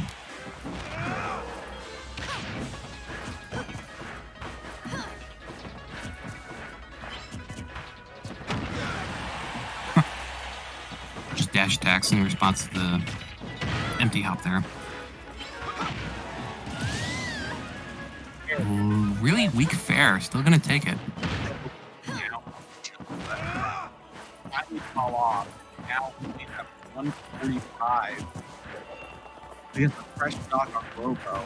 Not impossible, but it's just difficult. There's no reason to approach here. You just sit back and wait for Blaze to make a mistake because Robo's losing. He's just going for bear and nair. Ooh, okay. Yeah. That was interesting. Overtaking probably game 2. Still no update on the overlay. Nope. According to Bracket, Models is still fighting Yoshi Kid. And knowing how those two have been going against each other, that set might take a little while.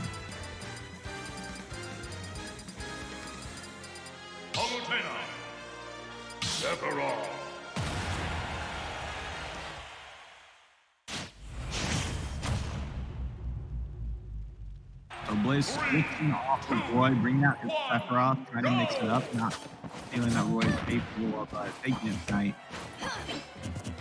I would say his Roy is probably his most dangerous character. Granted, I haven't played him in a while, maybe that's changed, but from what I've seen, I think he does best with Roy. And so, Yeah, if you ask him, he's going to probably tell you right now, the character he's showing the most is going to be Aether and Aegis and Roy. But he just likes Sephiroth a lot, and I can understand why he wanted for this matchup. Roy has to get all have to get really up in the opponent's face in order to get the strong hitboxes that he needs for his combos. Sephiroth is going to be the opposite. He's going to be able to sit back and kind of stay out of the range of how he's nair and bear and look away. Not going to deal as well as approaching as he would. I hope they can catch that by now. yeah. There's the matchup perspective, which I think is totally accurate, but there's also the fact that he just lost 2 games as Roy. Unless he was thinking of some major change to his playstyle, he probably would have lost game 3 as Roy as well, so see no harm in just trying a different character. If it works, it works, and if it doesn't, oh well. So far, the logo is unfazed by this character swap. Oh yeah. Taking commanding you're only taking 45% on his first shot. I know Tim Prater, who's another really strong STL player, exclusively plays Sephiroth now, so Yep. Globo almost certainly having a good amount of experience fighting Sephiroth by now. And Sephiroth having some tools that make it hard to approach, that fair and back air have an extreme vertical range that normally is hard to approach. Paladin can just dash attack. As long as she tramps enough with the dash, she will just beat out the spots every time. And he's got his projectiles, but her explosive flame and auto reticle are a good answer to him. And her reflector as well. Both characters have a counter, but I don't think Sephiroth's functions as a reflector. That said, it is much stronger if you land it. It will Yes. pretty much anybody off of looking up attack.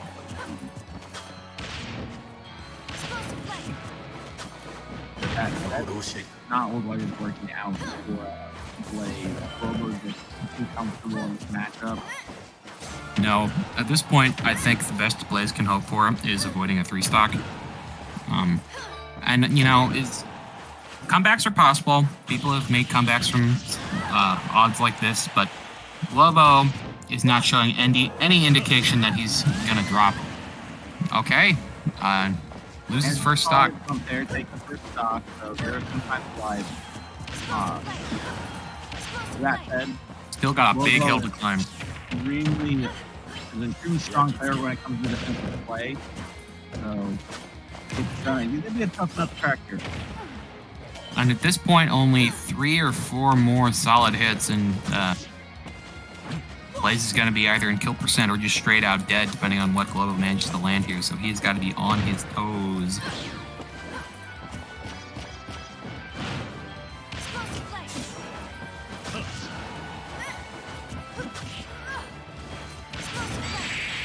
Yeah, Yep. throwing out close Really range. light. He gets heavier with wing, though, right? Too bad for you.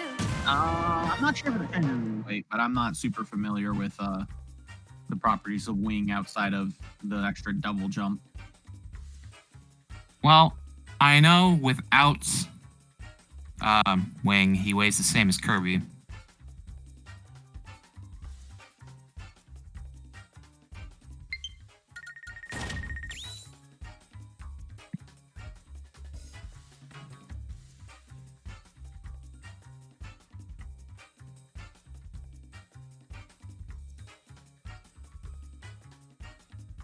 Right, so that I'm gonna go ahead and put Global and Grandson and Blaze into losers finals. Where from what it sounds like, we're playing with the winner of Models and Yoshi Kid. Stop the battle, Yoshi. No, I can't say. I don't have the track pulled up here, but it sounds like Yoshi Kid won over Models.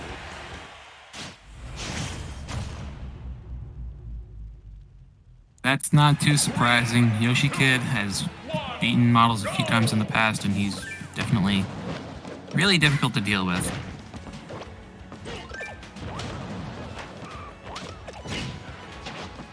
Let's look at Sanjay. Was the second Yoshi tonight? Is it him there putting his anchor sand earlier?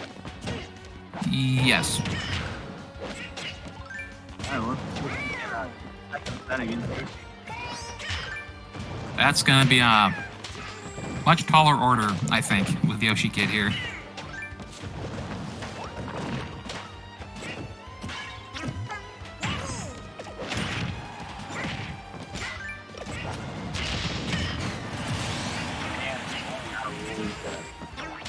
Oh no. That Dragnet chair?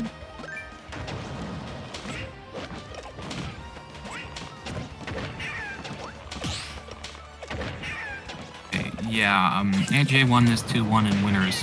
And now they get a bit of a rematch in losers, and Yoshi Kid, pretty comfortable lead right now. Aunt J going for an F smash there. I know last set he held on to that, kept those cards close to his chest, but Right now he needs to kill, and he doesn't have a lot of moves that are going to do it. So. yep. But he's got the axe out. That's one of the ones I would do. Yoshi Kid is be ready for it. As soon as you saw that triple knight, you knew axe was coming for him. He's very fast. You really got to punish. Giving the one that's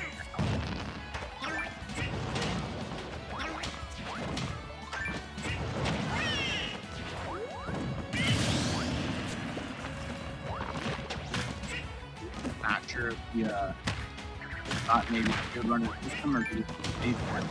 But that was first stock. They only having 45% off. We need to get back in this.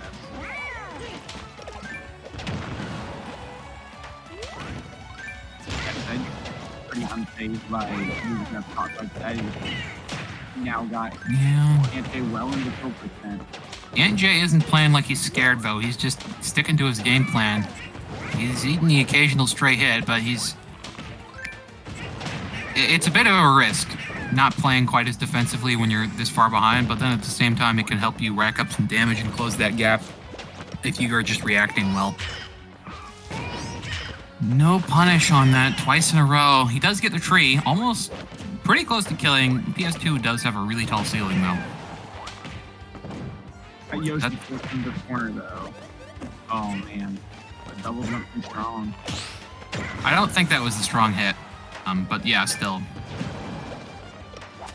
Yoshi Kid going for that fair, but he guessed wrong and got punished for it. Yep, Ante taking the lead finally. Ante hit that tree with the axe once, and Yoshi Kid said no thank you and just retreated. I was waiting for that to go away. Oh, that'll do it. 2 punishes on the roll in.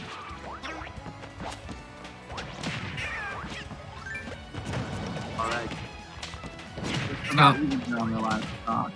Something I've seen Aunt Jay do all the time, and I'm guessing this is just a villager thing. They'll throw out a Lloyd and then wait for you to jump and then catch you with a fair. You know, he puts out that projectile and you pick a defensive option and he punishes you for it. Generally, the only thing someone does in Wood Rocket Camp is steal their jump. So most villagers are just sitting there like, which one do you like to pick? I'll cover that one. Yep. If they're far enough away, shielding is safe, but it also means that there's no chance that you're going to get a punish off of it. It'll just take you right back to neutrals and you with a kind of slightly weaker shield. Yeah. Giving the opponent center stage on that if you take the shield up with rockets from that far away.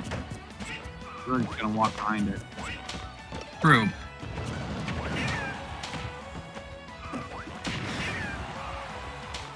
Alright, the Ante with Yoshi forced to a corner here. This is a good spot for him. I'm probably just trying to jump out of the corner with that up smash. I guess Aunt Jay has just been going through a little bit of an adjustment period these past couple of weeks because he is showing that he absolutely has got what it takes to take sets and games off Yoshi Kid. Knocked him out of winners and is fixing to knock him out of losers now in losers semis. And this is a best of 3, so if Yoshi Kid wants another shot at advancing, he's gonna have to win this game. Big blue. Start the battle. Yoshi. So we've now got Globo sitting, waiting in winners finals. Blaze is waiting in losers finals for the winner of this game. So, top 5 looking pretty similar to what it has been in the last few weeklies. Oh my goodness. Yoshi get immediately starting. Oh my gosh, almost 80%. Hit after hit. And he's not letting up yet either. Aunt Jay, though, he's fighting his way out of the corner, getting 35, 40. So now that he's backed off a little bit and he's starting to control the pace of the game a bit more, he's just closing that gap right back up. Yeah, Yoshi Kid, he got all that early damage, and eventually he just kind of threw that mid-stage, and once he started taking hits, he tried to retreat back to the top rather than kind of keep the pressure up on Ante, and Ante was able to fight his way out of that corner while also moving up the defense. And he has gotten that one Yoshi down B, but it wasn't quite enough to kill. Absolutely would at this point. Up air, I think another up air would kill at this point too. Yeah, that one would have killed if you didn't feel the higher off the ground. Yeah. Dead. Takes the first stock, but yeah, I was gonna say he's at the point where any of Yoshi's moves will kill him just about, and he gets killed with that fair. Yep. He died for going for fair, and then immediately just went full on respawn. Okay, interesting. He jumped over the Lloyd there, and this time beat out Aunt Jay's fair with a bear of his own. Up tilt into up air. Sorry, F tilt into up air. Solid, low percent bread and butter combo by this Yoshi man.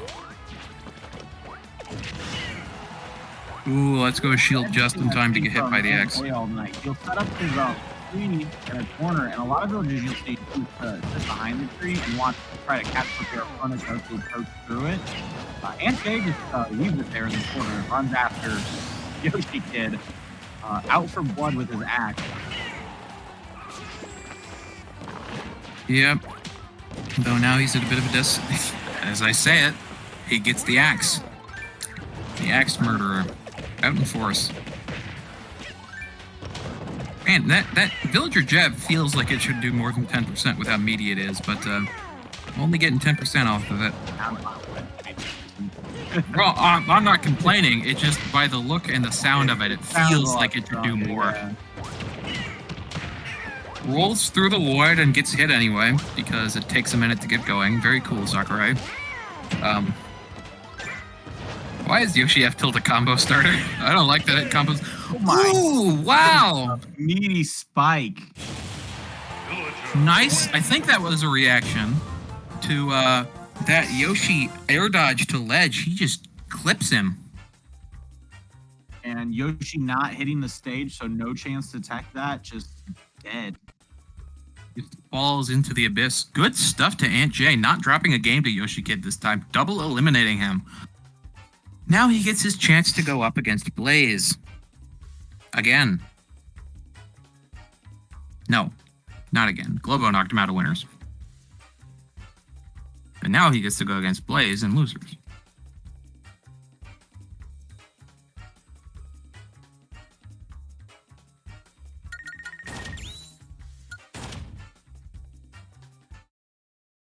All right, and it'll be interesting if we see Blade switch back to Roy maybe, or maybe he'll keep going Sephiroth and try to warm that character up for a rematch against Robo. Or maybe we'll see a different character altogether come out. Yeah, you never know with Blaze. He plays, basically anybody with a sword is fair game. Yeah. I think somebody's controller is malfunctioning a little bit here. Certainly seems that way.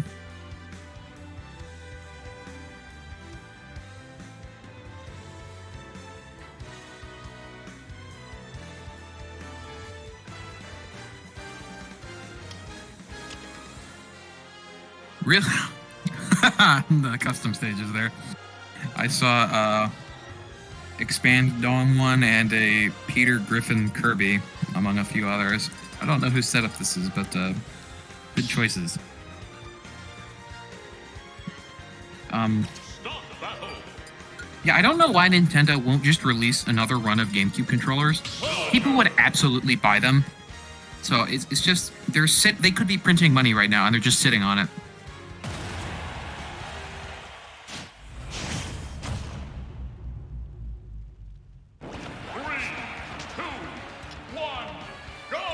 So we've got the cloud. Interesting. Okay.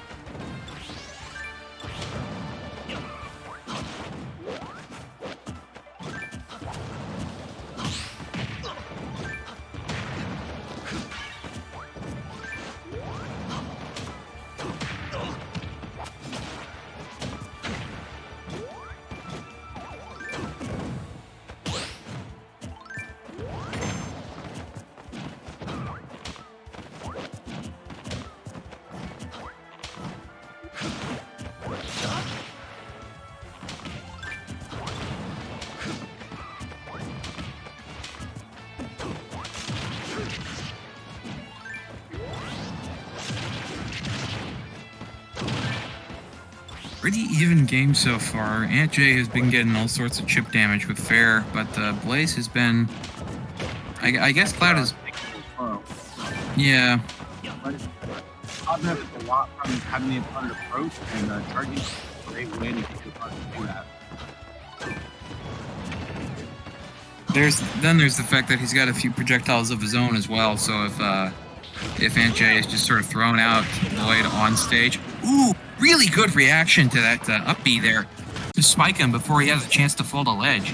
And Jay taking an early lead in this grand finals set. Not grand finals, losers finals set.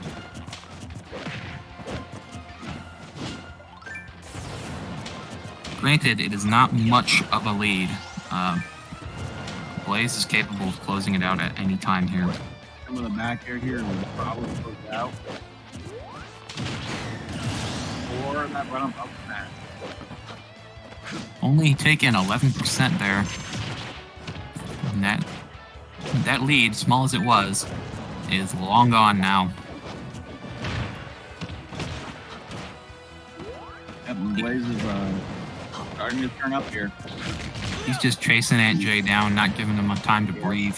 Don't blame him for throwing out that limit. It was about to expire. He'd held it on for a while there. Now he's just gonna probably go to spin back. Go either approach him or let him to limit again.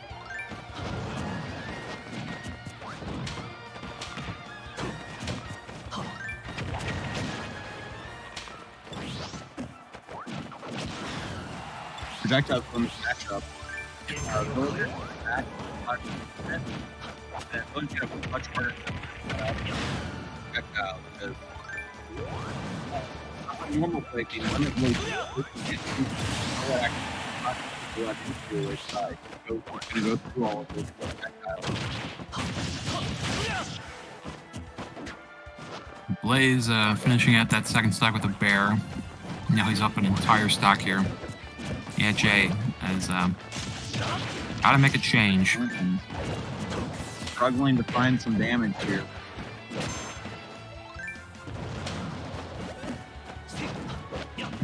And 77%, he does not want to be kept to ledge here because solid read for 5 anyway. Limit, nice. Yep, and he's got to clear away the ledge so he can recover safely. And yeah, now he's just gonna kind of go back and start limit because he's not that scared of those approach. And that just straight up beat Lloyd. Had to pull the trigger a little early. Wood rocket, kind of a presence there. Okay, so Aunt Jay did manage to bring it to last stock, but up smash is gonna close out that first game.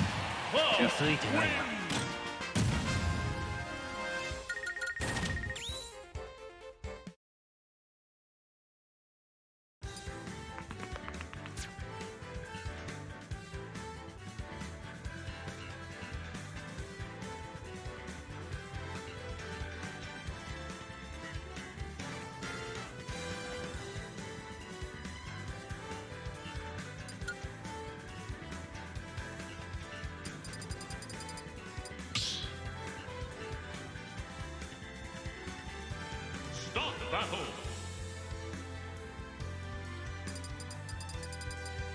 Villager. Whoa.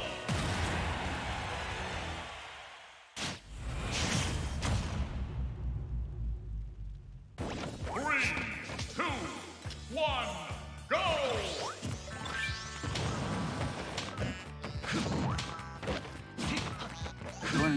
Here we're still to this state particularly difficult. Yeah, Aunt Jay's gone here before.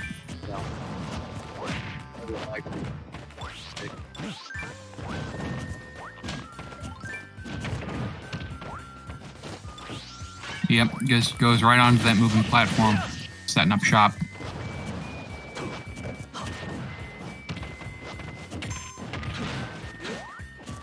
But is not enough. He's only gotten a couple of hits here. Still manages to avoid that cross slash. Through that without taking any damage.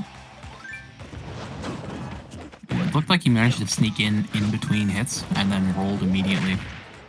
For the let up to get out of there. But Yeah. barely looking at up pass. He's only put about 40% on top so far. So as long as you got that spot, you gotta think the way to go. That said, yeah, that bear's gonna do it.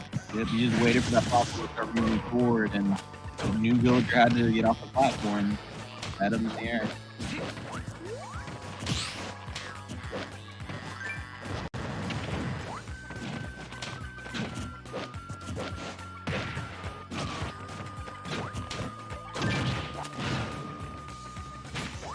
Spares right through Lloyd. There, weak-headed Dare is still going to take it by sending Blaze a little bit too far away to recover. Only taking 45% there, so not too bad. No, definitely looking better than game 2. Game 1, I mean.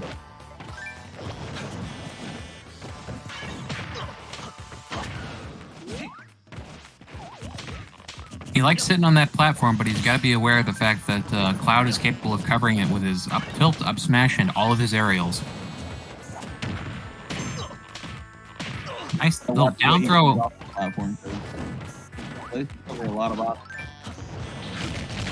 Down throw into 3 fairs, and he just waited there. Had Blaze been a little bit closer to Aunt J's shield, he might have gotten killed there by a grab back throw, with the platform being about as far away from stage as you can get. So I'm curious if we're going to see Blaze being maybe a little bit more careful about throwing out moves when Aunt J is sitting on that platform. Okay, that was really smart, getting that spike there, but unfortunately he just waited a little bit too long until Blaze was already on stage. Okay, Aunt J wanted to grab there, but Blaze grabbed him first.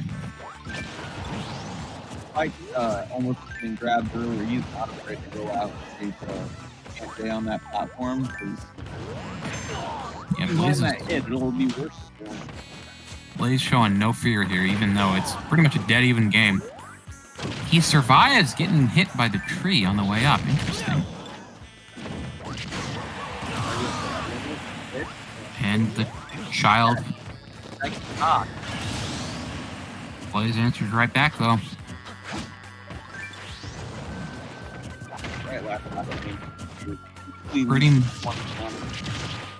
We're at a pretty much dead even game, though Blaze doing as Blaze does and is starting to open up a little bit better of a percent lead here.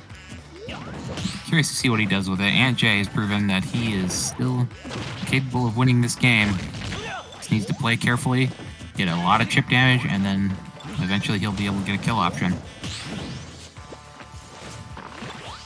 There's that tree. Action as a nice little shield in his corner of the stage.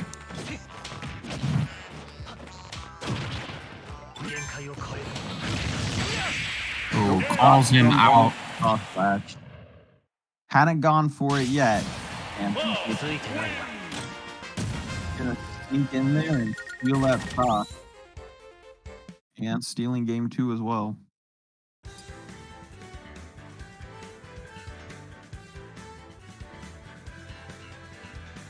He's well on his way to getting his rematch against Globo. Only needs one more game to make it into the grand. I'm not looking too bad so far either.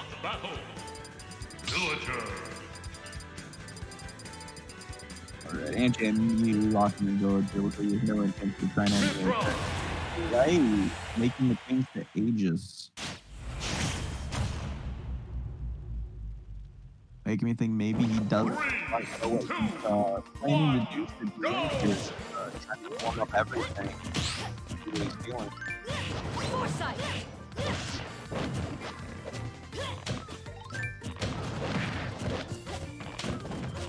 Well, that's Nashville. Running it back here. Understandable. And it's a much better game to do than game 1. It's very close. Right until the end, where he just kind of got smashed away by that last one with cross flash. It's one thing that Villager doesn't necessarily have. Even if he gets the hard call out, the situations in which that's going to kill are more limited. He's gotten the dare spikes before, but other than that, I can't really think of anything that's going to kill early. Maybe Axe, but that requires him to have the tree out, which he isn't always going to have. Now that said, in this matchup, he does have another kill option, and that's with the edge guard. Aegis' recovery, notably a lot weaker. True. But that said, he also has a lot of kill power at his fingertips at any given moment.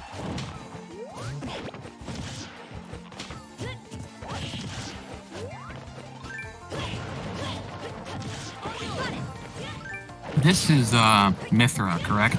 The weaker of the two? Oh wait, he just switched to Pyra, right? Currently on Pyra. despite the costume changes, the sword colors are always going to be the same. So Mithra is going to see that green sword, and Pyro's got the red fire sword. Right. I know Pyro's the chungus one that can just hit you and kill you, whereas Mithra is the one that is probably not going to be killing you, but is just so fast and can tack on a lot of damage. Unlike Cloud, you're not going to see the same game plan from Blaze here. Rather than charging the limit and kind of forcing abilities to approach them with moving his partner resources, instead you're going to see Mithra using some of the best zone breaking tools in the game. Brute force his way to ability to fall and ability like in there. Almost managed to make that back, but not quite enough. Was that her F smash? What was that? That's her neutral B. Okay. Yep, it's a charge move. It's got a couple different levels to it, and it's one of Mithra's kill moves. Oh, okay. Yeah. I assume the that you can charge it in the air so often if you chase an opponent off stage with it, if they DI in aerial, you can just fire off the uncharged version and wipe some early KOs. Interesting. I don't have too much experience against this character. There's a lot of information that I lack. That will do it, though. I know that much. Yeah. Yeah, that character switch definitely worked out for Blaze. That was looking like it was almost going to be a 3-stock. They completely off the game. He was not ready for the change of pace in that last game. No. Just a very, very aggressive game 3 from Blaze and take it in short order. Putting him into, I believe, grand final for a rematch against Globo. Yep. So I'm curious if we're going to see another 3-0 by Globo, or if Blaze is going to pull out some adaptation here. And because Globo's Palutena was really solid in their first set that they played, so I don't know what Blaze's answer is going to be here. Not sure exactly what character he's thinking. At first I figured he'd go Cloud. That's the whole reason why I thought he was a simple character, but now I'm wondering if maybe he's going to go Aegis. Mithra.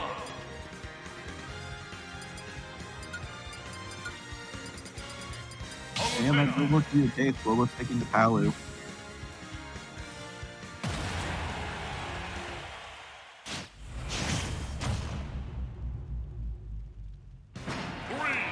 Already, and starting on PS2. So I guess he's decided Pyro and Mithra is the play here. I don't think he went them. Nope. Yeah, no. I was on stream. That was the first game we've seen him go the character tonight. Yeah, in winners he went Roy for 2 games and then Sephiroth for the 3rd.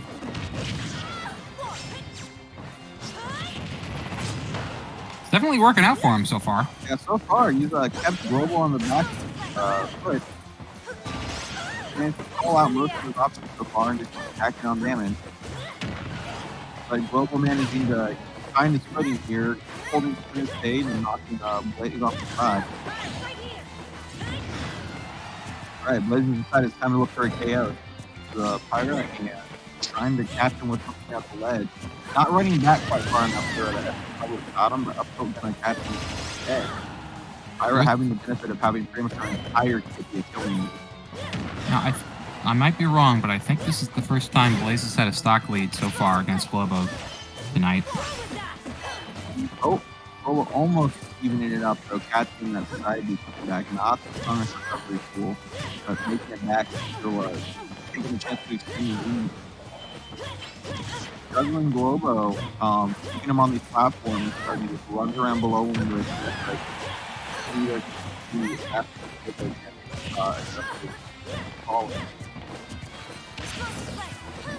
long as he doesn't take a hit, though, this is pretty light. How we will out. Man, that back air's still not enough. Okay, second one will do it. That was good. Yeah, that's right. But managed to have a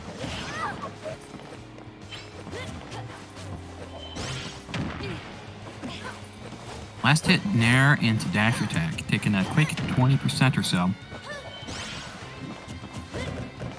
still keeping the Blaze over the here. Oh, he doesn't know when to grab. Not really enough, though.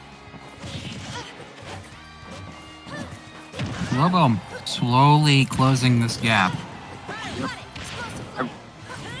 managed to keep White mostly on the defensive here. Every time they reset the neutral, They don't do it. Pirate's no power is right.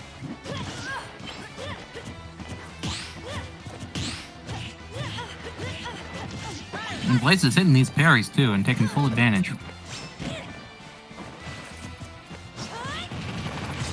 Pirate already back on some damage. Goes out the first game.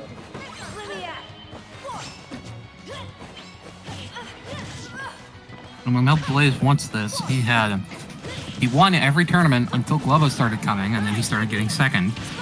So he's definitely looking to start taking first again, even with Globo here. Yeah, And he does it. He game one, yeah. takes game one. Two stock fashion too. Much difficult we saw in that first set earlier. Yep, that's the first game Globo has dropped today, so I'm wondering if we're going to see a character switch or if he's just going to stick with the Palutena. Stock battle. We've got a lot of games to work with here. I would not be surprised if he took this Palutena for a while so he can feel it out.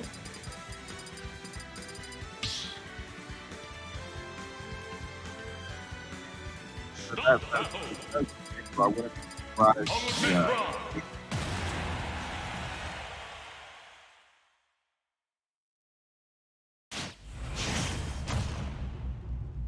But for now, stick with the same character. All battle. Go!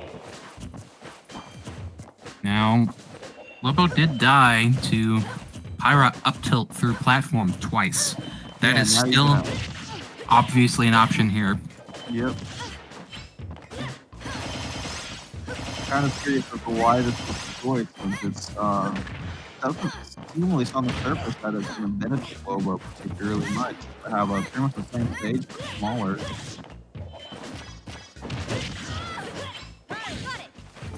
No, I don't know the rationale here, but I'm sure Globo's got his reasons.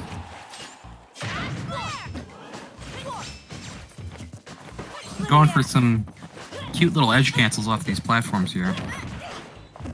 With teleport.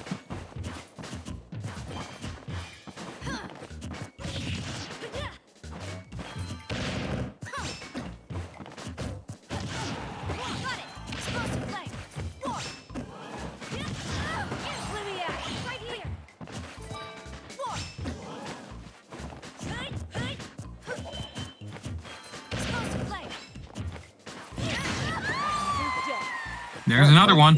Yep, first stock with that up tilt once again. And he's only taking 66% this time, so keeping that momentum from game one going strong.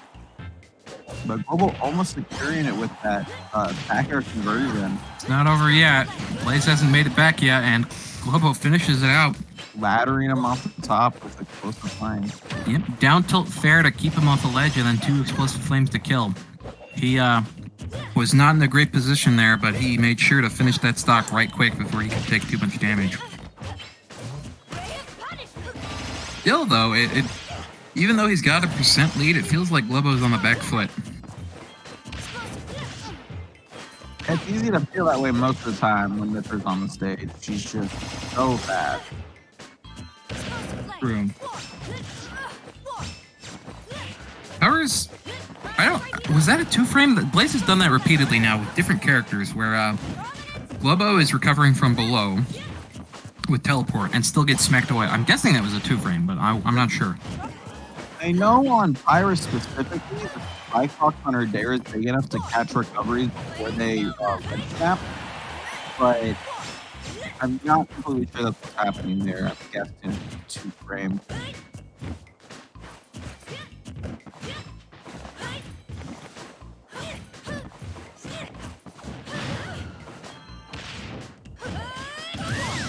Oh, okay. I'm wondering what that was, if that was supposed to be a suicide, take them both out, or if that was just an unfortunate misspace. Maybe he panicked because Globo was rushing to meet him off stage. Yeah, I would say it's not the same as a lot of other downward hitboxes of that style. It doesn't really spike at all, so I'm inclined to think he just got a little Rolla is opening up the space and fired off a little soon. Well, he's took that second stock, which is pretty important. You don't want to bleed too much percent in that situation, and he avoided that. Though Globo, Which is not terribly hard to do. She's very, very good at finding openings. Rather, it's very hard to react to her aggressive options. Globo is quite comfortable here. And tend to just let Blaze approach and play defensively. Take any damage where he can off of whip punishes.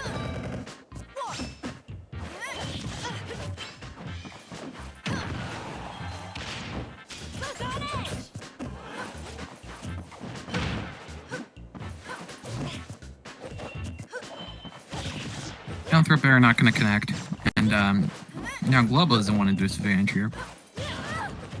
I'm guessing within a couple more hits, we're going to see Blaze switch to Pyro. Can live long enough for it. Yeah, if he doesn't die first. Yeah. Getting off the ledge, taking back center stage now. Taking with Nipper here, looking for a little bit more damage. Oh, There she is. a little bit better. 3 lands, 8. Switching the Pyro out of trying to fill out a little bit of options. Nipper recover though, and forcing Bobo off the ledge at the same time. There she is again. It's time to And this is anybody's game. Yep. Okay, I thought he would have been able to run in and grab there. Off no. Pyro's UTV has almost no aim lag on it.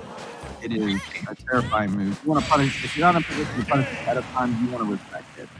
Another up tilt. Blaze up 2-0. Very nice. Very good showing so far in our grand final. Globo definitely showed a lot of adaptation in that game. Yeah. Right back to it. Start battle. Palutena. Mithra. If we don't see Blaze adapting back, we're probably not going to see a change from Globo as he improves at the rate he did that game. We're going to see a shift. 2, 1, go!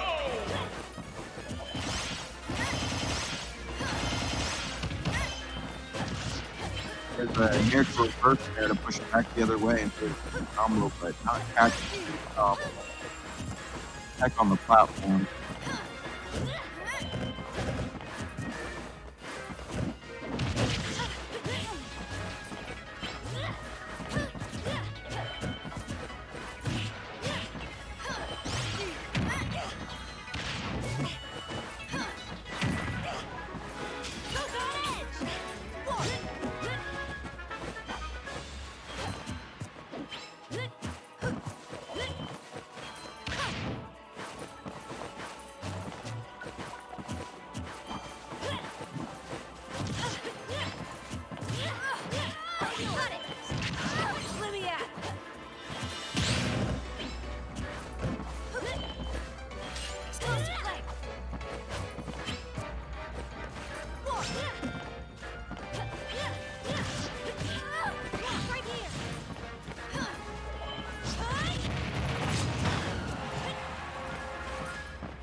Right.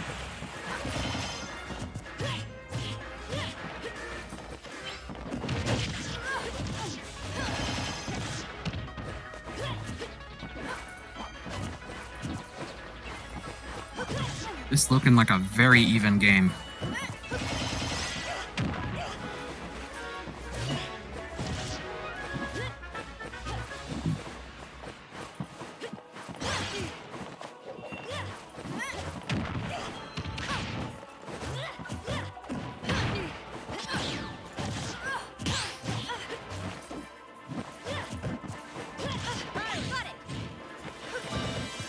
Even almost down to the percent, even still on the second stock here.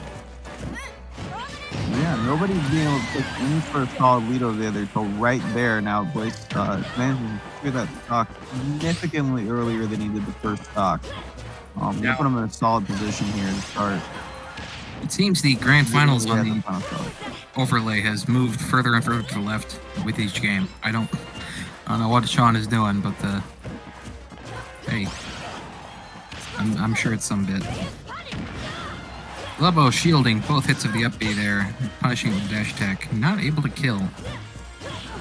He's been kind of struggling to kill with Palutena. I think that's been a big difference here. A lot harder to nail down Mithra's movement to land those kills. So, and even when he does get those big hits like the back air into dash attack or whatever, they're not killing until like 130 maybe, depending on where they are on stage. Whereas if Pyra gets an up tilt when Globo is at 130, she is dead.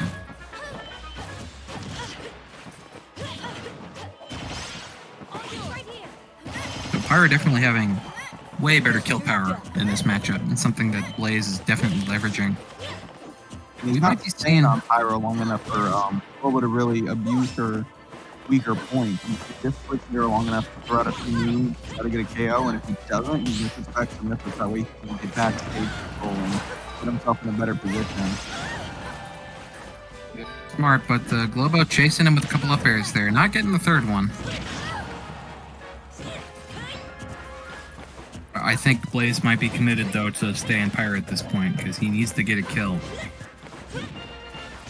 They're kind of in the last beats of this game.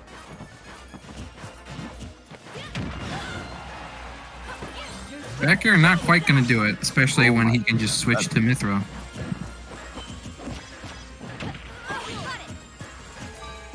Gets stage control with back air and then switches to Pyra. Smart. Back air.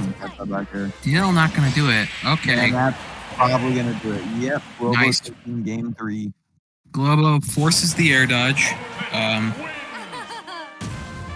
Then chases with Nair and getting that kill. Very nice.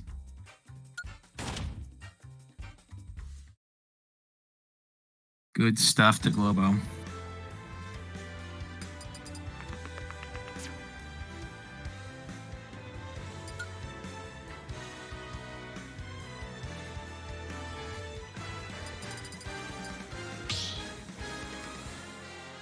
Blaze taking them to town and city. Start battle.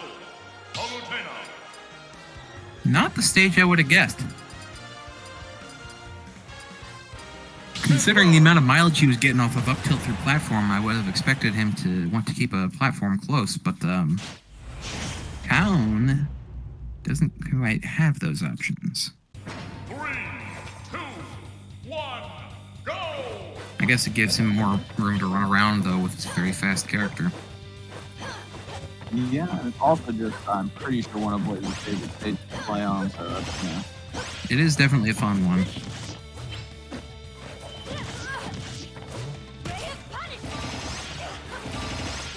This is that up B, gets hit by a couple of up airs.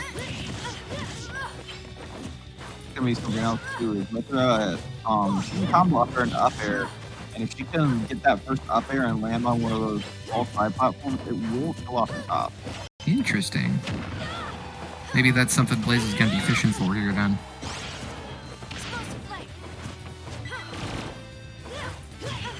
Too fast to get hit by auto reticle, just runs right back out.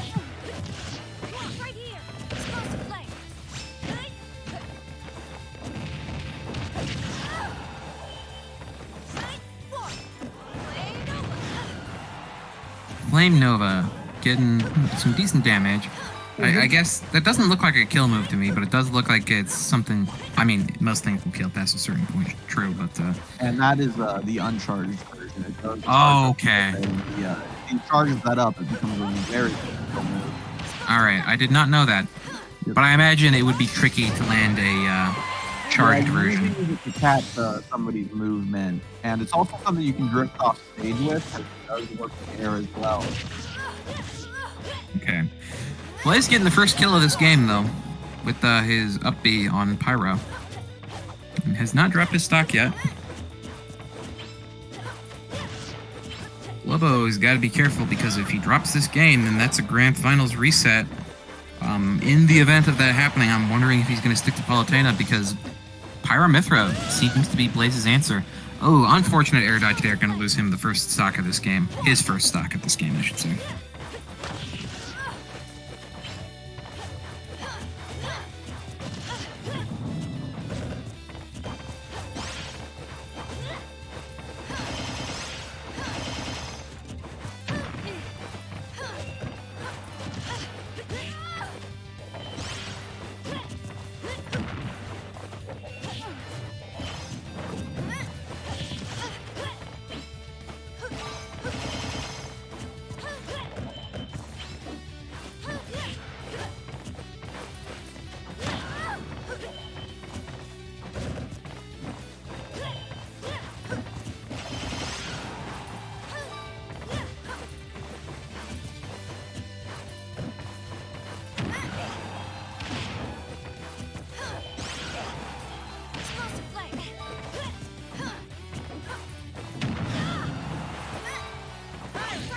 I was at one point thinking of picking up Palutena as a secondary, but the more I watch her, it's just the more I don't really like her playstyle. It just doesn't quite work for me. Is that the pioneer of the Piss Dimension himself?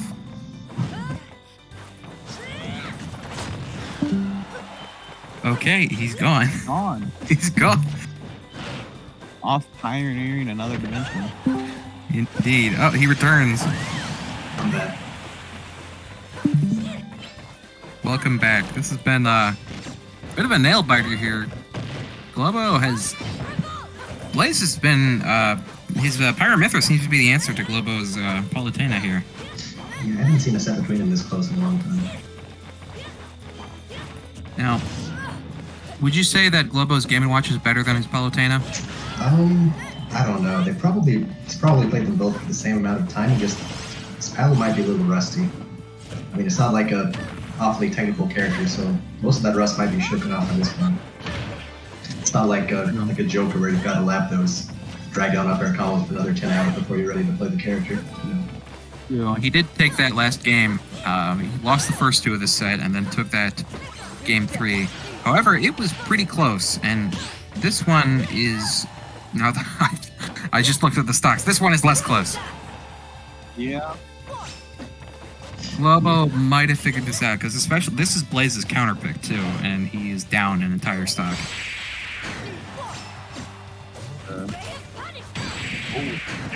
That was a smart recovery, but Globo covers it nonetheless. Yeah, you kind of had two options there. Either go for the platform or switch to Pyra and go low, but going low would definitely get him nared again like he did the last game and last interaction there. He tries to go high, but still gets called out. Pyra's recovery have a longer distance. Is that why he'd want to go to Pyra to go low? Pyra, yeah, she has a lot more vertical recovery on it than her. Mythra doesn't snap the ledge at the top of her up B. Pyra does. Interesting.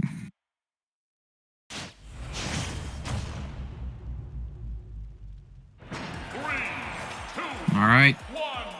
Potentially Blaze's last game of this tournament. His tournament life is on the line. He has got to take this if he wants to reset and have another shot at maybe taking first here. Globo, though, is set to make that difficult if this first few 30 seconds, first few interactions of this game have anything to go by. Never mind, they both reset. Oh, they just realized that they had hazards on. Okay. That explains it. That's been a theme tonight. Yeah, this is not the first time this has happened. And the funny thing, it's never happened where a few players finish a set and then somebody else comes on. It's always in the middle of the set. We've had it twice now that I can remember where two players go Town City or Smashville in the middle of the set and then fail to change rules and go to PS2. And surprise, surprise, hazards are still on.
stepped away for a second. I looked back. I was about to say this looks like an even game 5, but Globo is up stock. Granted, he's a little bit behind in percent, but as I say that, he almost closes the gap.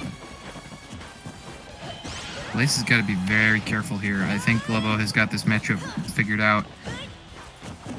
It was working for the first few games, but Globo, whatever it is that Globo needed to do, he has done it. He's making incredible use of his openings. He's really abusing Palutena's advantage game. Like he was kind of struggling with that in the earlier games, but now he's kind of back in the rhythm.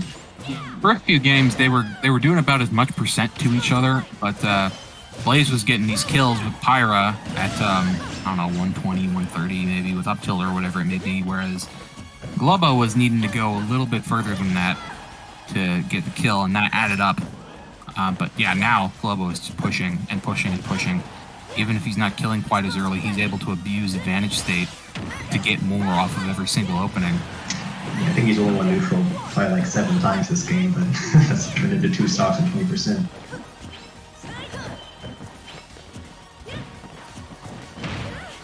Nice tomahawk there. Doesn't get anything because I think his rage has put him out of combo percent with that dare. Smart. That was kind of a weird angle for auto radical. Blaze still had the presence of mind to air dodge out of it.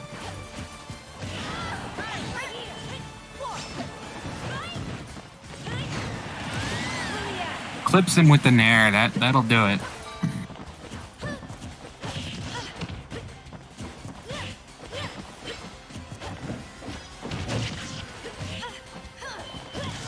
Still, Blaze is he's gonna need to play out of his mind if he even wants to stand a chance here. Yep, just going for the F smash. Might as well try it. He needs to close this stock out and then take an entire fresh one, which is easier said than done against a player of Globo's caliber. Grand Finals on the overlay, still really off-center to the left for whatever reason. I love it. The scuffed Rolla tournament overlay. It's a piece of our culture. Indeed. Blaze is 1 or 2 up airs or explosive flams away from death right here. So, yeet. He is gone. Good stuff to both players.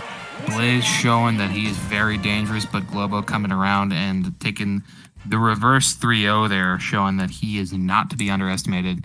Even if you're up on him, he's got that adaptation factor where he'll just figure out exactly what he needs to do against you and then just destroy you. So, good stuff to everybody. Globo taking first place in this tournament. Blaze second.